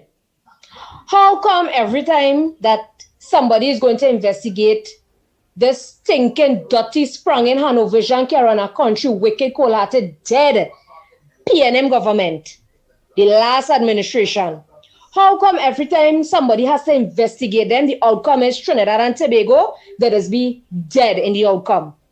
Trinidad and Tobago, all connect the dot, all big and all has sense, right? Every time for the truth to come out, these are the kind of things that happen to the individual, right? And people really had to be wise in this country, you know, because the kind of height a racket was running under the last administration, the stinking dead PNM government, right? It is so high that people still cannot believe the height a racket was running in this place. You understand what I'm saying? And we also would like to hear what is the up-to-date report concerning the late Lisa Morris. Condolences to her generation once more, and may her soul with her entire family rest in peace. It is really sad and dramatic, Andy, right? But we would like to know what is the report based on that scenario as well too, right? Well, the 13 zombies were just making noise in the parliament, or they soon go be out of there. Where this one with the he and she had care grow? What happened? She resigned off? But eventually Trinidad and Tobago, one by one, they're going to resign off, because you know why? These people wasn't inside there just full in the pocket and dealing with the family and the finances. They may have time with the citizen like we on the ground here. Them didn't have time for that, right? That's why we're voting in a performing government and a right-thinking government to deal with the people business. And thank the Almighty God to the others in this country that took part, which is in Trinidad and Tobago, that did the right thing to get in the right government there to see about their business. You understand what I'm saying? What the 13 zombies and them have to take the time and pat down and realize what will be visiting them soon will be blue lights and silver bracelet. You understand? Because nobody wants to know what they have to do and what they intend to do.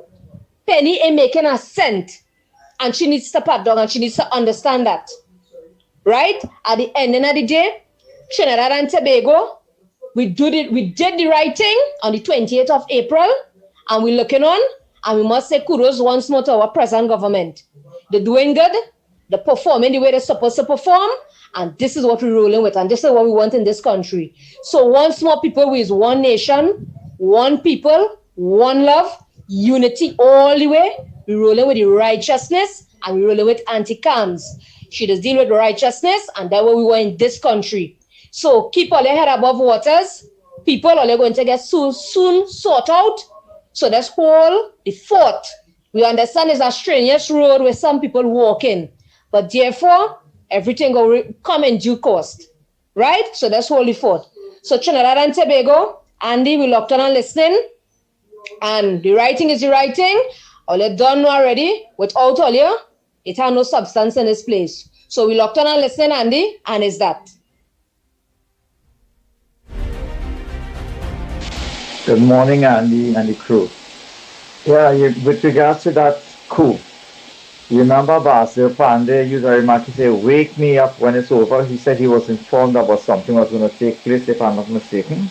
And he said, wake me up when it's finished.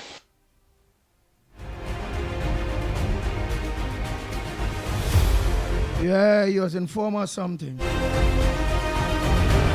That way he say, that way they say, that way they say. And of course, and the sudden walking out of the parliament before the incident began of Manning as well. So there was the conspiracy, the theory that both of them would have known something and they were given a pre-warning and they made their departure. But of course, the PNM was also very active against the NAR as well, forming all kinds of what I consider to be disruptive conduct. We saw that replicated during the period of the UNC between 2010 and 2015, when, of course, beginning with the emails, then, of course, the Section 34, and, of course, the Wish Me matter, and then, of course, exercise in the square, in Woodford Square, and then a march to the president's house. Of course, Raoul was able to get the trade unions involved, and therefore effigies and mannequins of Kamala Prasad Bissessa was dragged. When his turn reached, he cop out. He decided to get out of it before. But of course, as the old people say, when meeting pass you. But I want to say too that Sturge's a version of the event seemed to be more rational because, of course, he went on to talk about playing games, internet games with persons outside of the prison by the utilization of that particular accommodation, that particular television.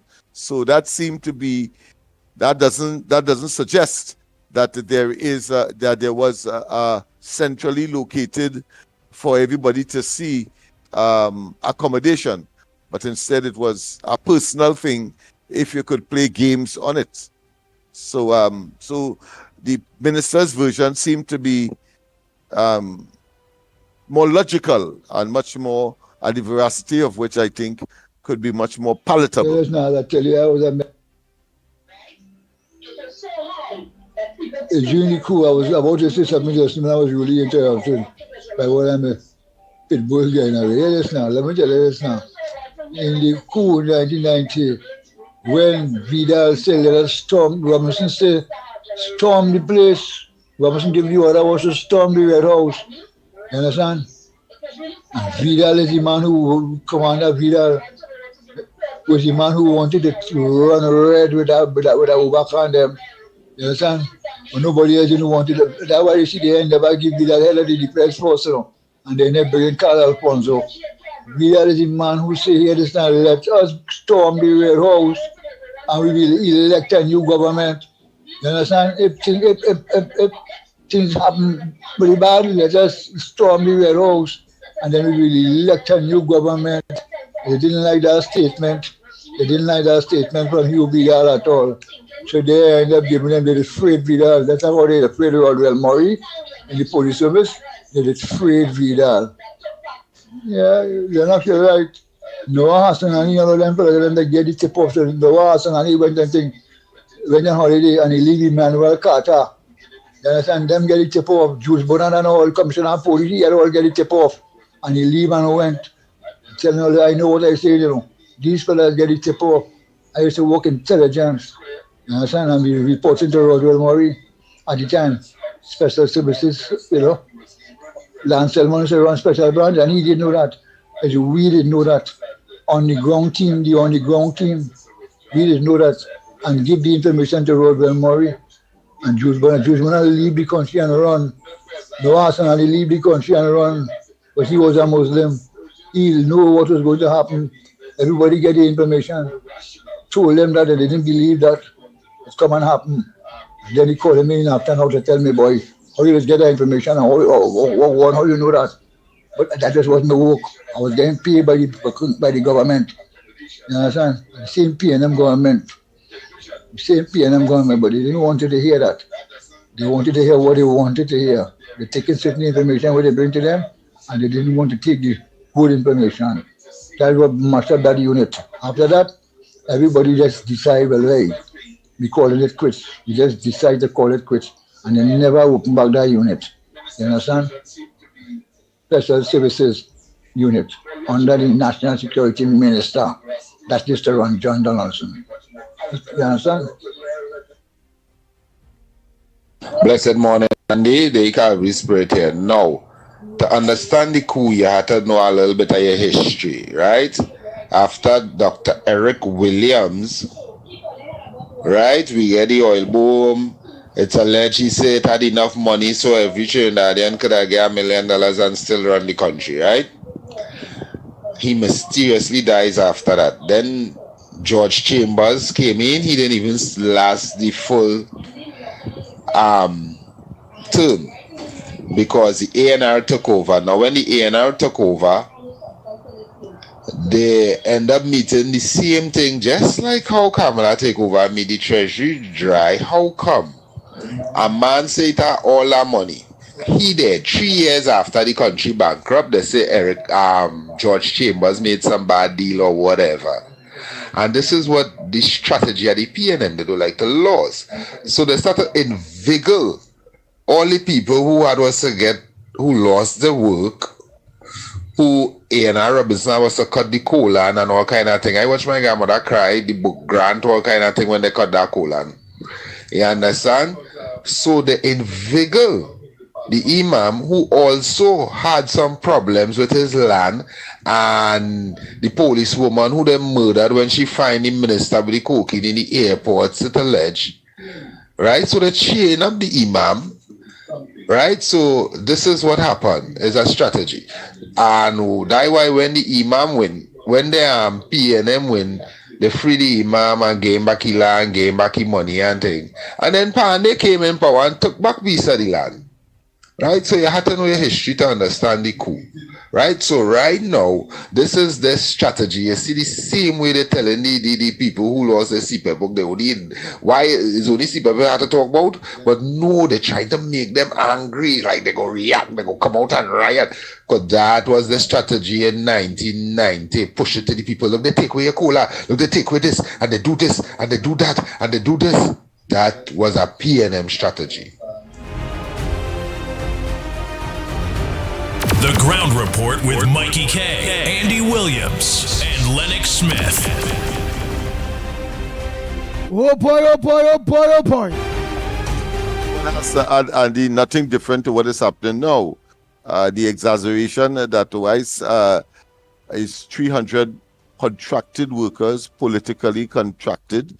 They expanded it, of course, to the ordinary worker. That has nothing to do with it, but is part and parcel of their narrative to incite and to cause havoc and mayhem. That's what that's about. So this government has to move expeditiously. We have to be fools not to learn from past mistakes. And it is always said that one who doesn't learn from his history is doomed to repeat it.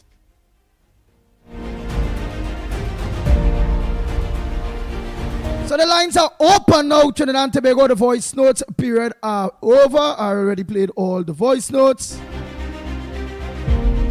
Let's you the callers now, your interaction and what's your front burner.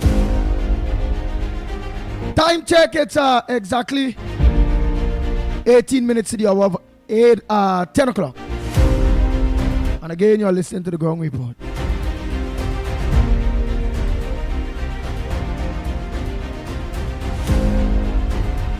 So this school thing, that is where everybody's sticking on today, boy.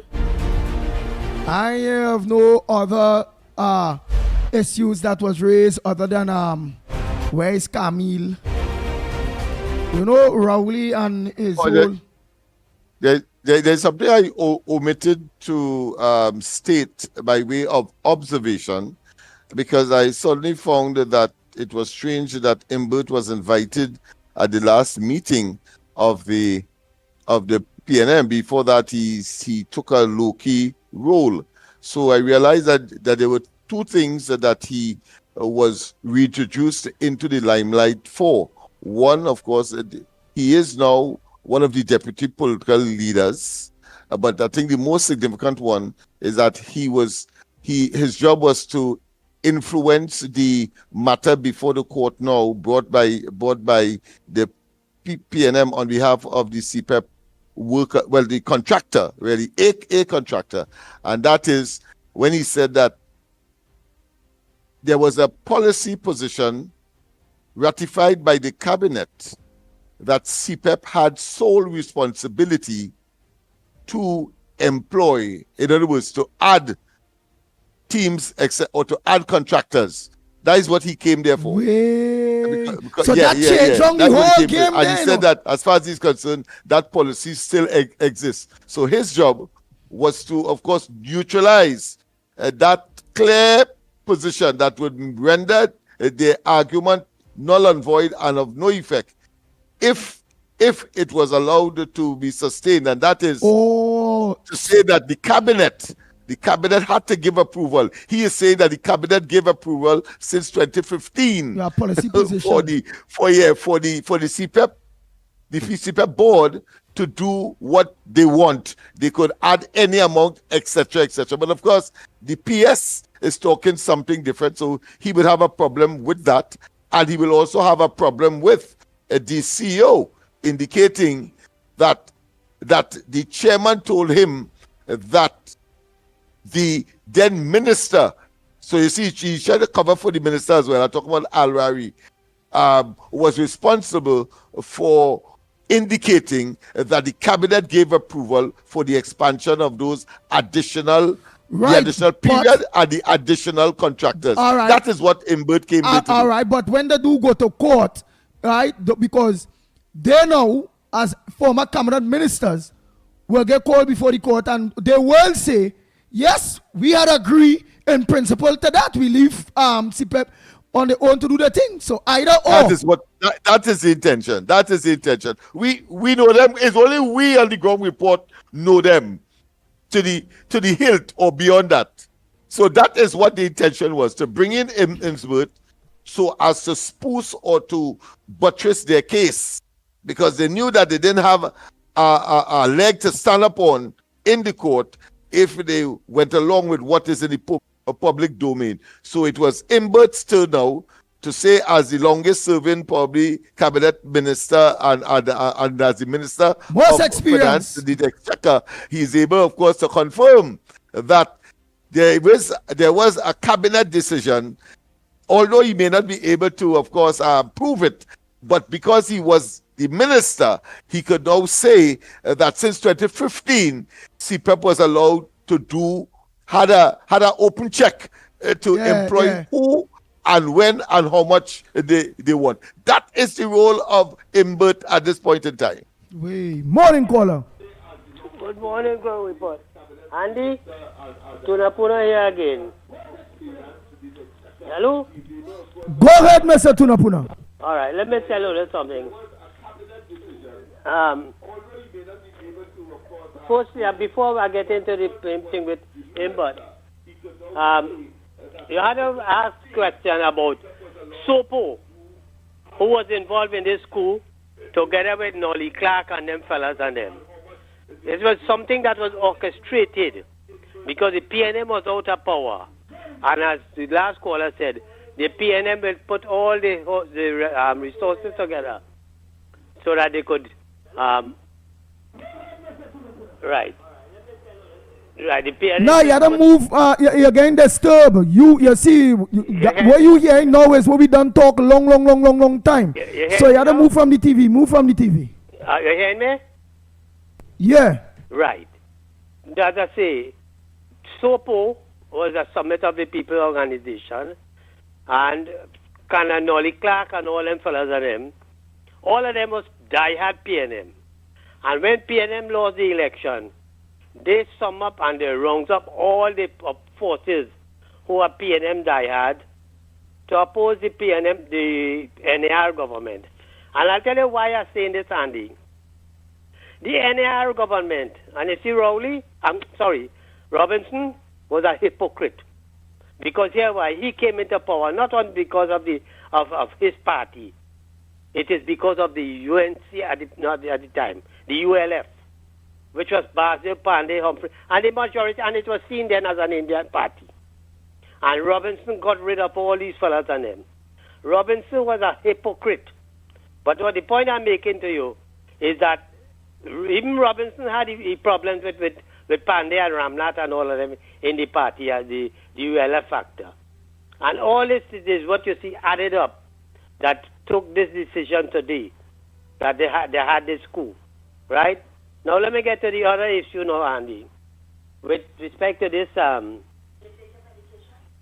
this thing with the CPEP issue. How long it was after that this concern about no cabinet notes, no budgetary allocation and thing was stated and mentioned in the air, and that this was not done. And then all of a sudden, you hear Coleman, but after so long, from then to now come out and say, but it was a decision they'll take. They backdate everything. And they want to make it look like this was something that was existing.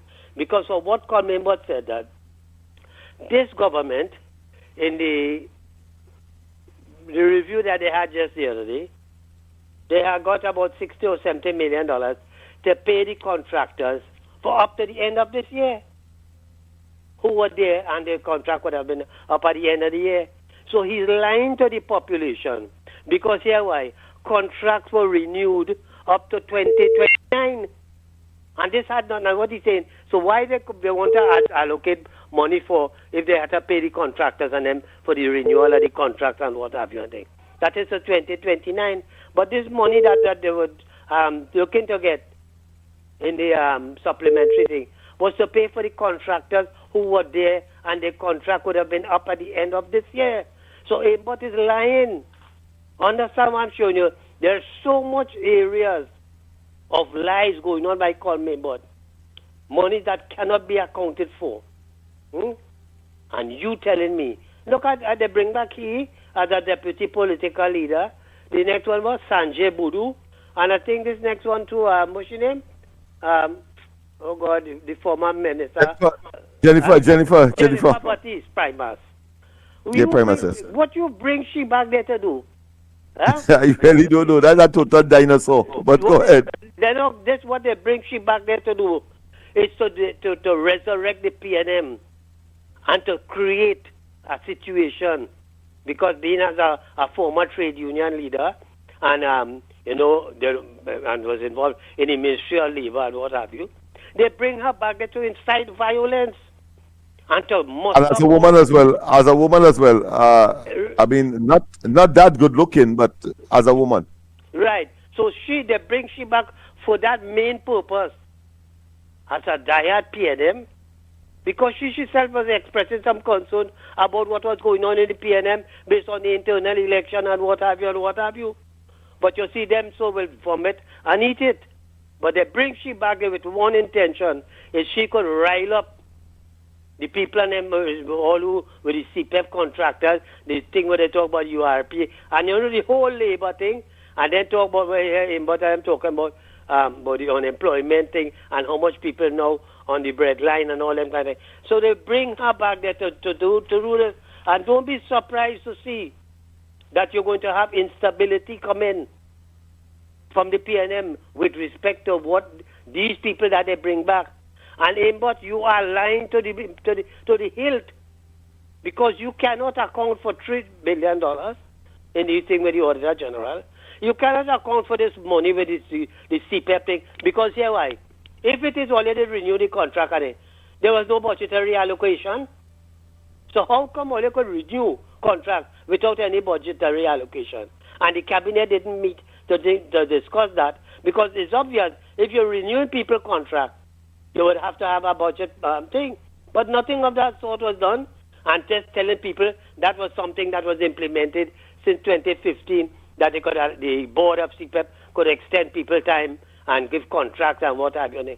But without the authorization of the cabinet and budgetary allocation, that could never happen.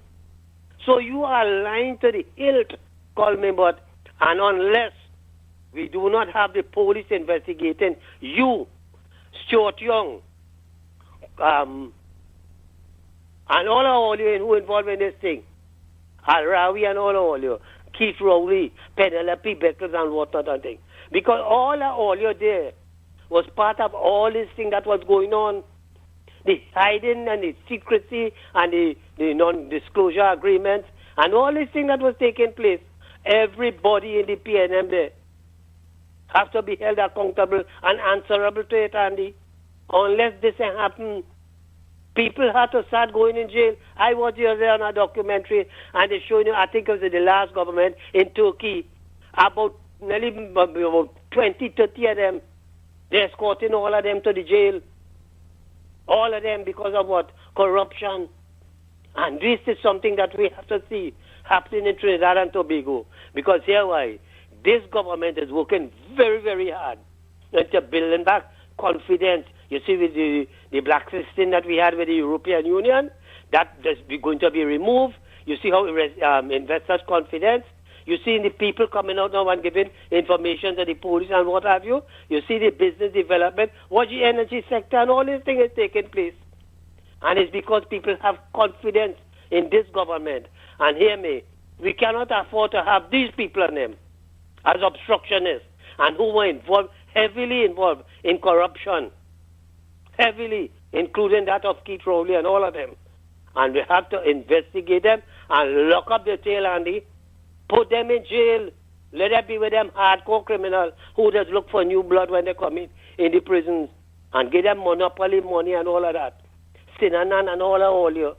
It's no if or no but. We take a vow to vote a government who we want to make sure that we get back with money. Seize the assets. Go after the banking institution, the monopoly of the pharmaceutical industry, of those who import in food and whatnot, who bring in hardship to this country, Andy. And unless we do that, we are going nowhere, brother. So, Governor, Commissioner, Police, we applaud you for the position that you're taking. And today, I hope when we get the extension, because today, the PNM is coming in the parliament today to be obstructionist, you know. You're going to hear the dotationists coming from Marva Gonzalez and Penelope Beckles and all of them. A bunch of failures.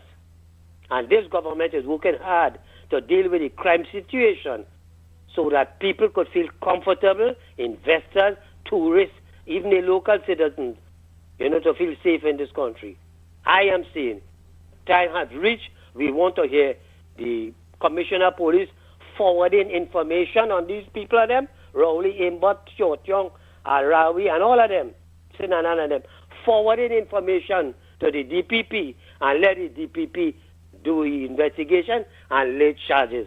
Andy, have a blessed day, brother.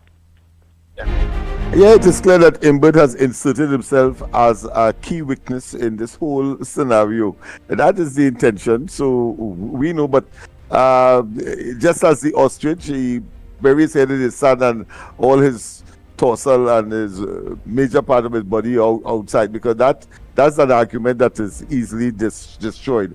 But clearly they have coalesced and that they have consulted, and they are now in conspiracy mood in order to try to justify a matter that has no justification in court. And they, in essence, want to have their cake and eat it. These political appointees, as far as they are concerned, must continue, of course, to enjoy the largesse of the state, whilst there are others to be appointed by this administration to carry out their policies and programs, people-centered. And the fact is that a government has changed. Last and caller. they cannot have the cake and eat it. Go ahead, caller. my friend. Hi, good morning. I want to say a God bless morning to the ground report Lennox Smith, Andy Williams, and Mickie K. My little contribution this morning is just that I've been hearing, and it's a personal something. I had gotten an HDC house in PNM time, and when NAR came into power, I had got the house for $131,000, and when NAR came into he cut it down and it ended up being like $85,000 I paid for the house eventually. This is my contribution. This is all I just wanted to contribute to the program. Thank you. Thank you, ma'am.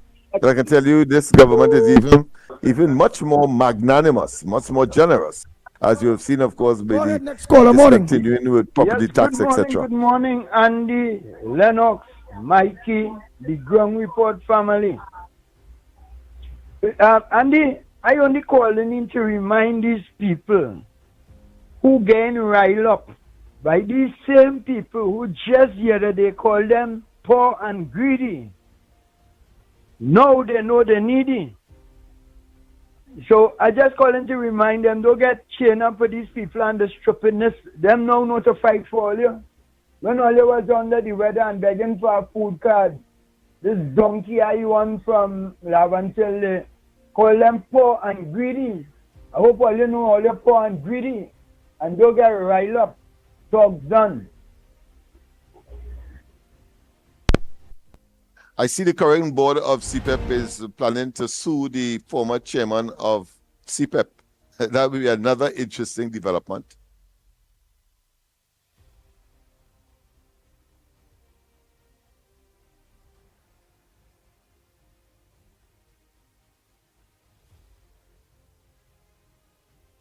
Oh boy, oh boy, oh boy.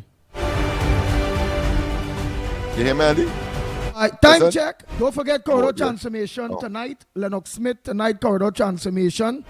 Yes. At 8 o'clock.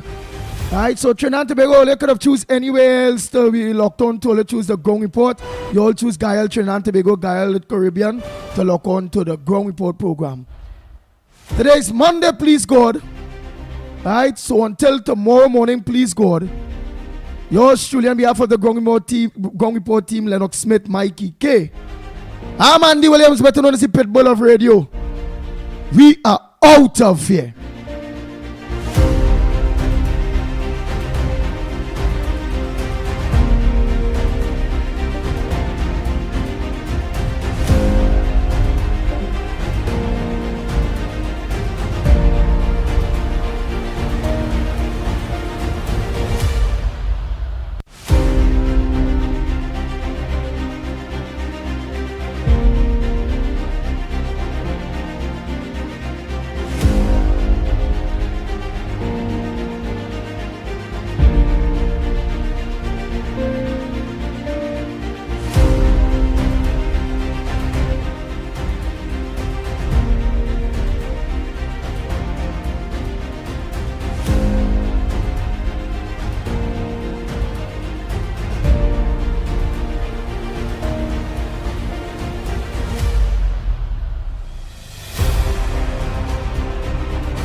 The Ground Report with Mickie K, Andy Williams, and Lennox Smith.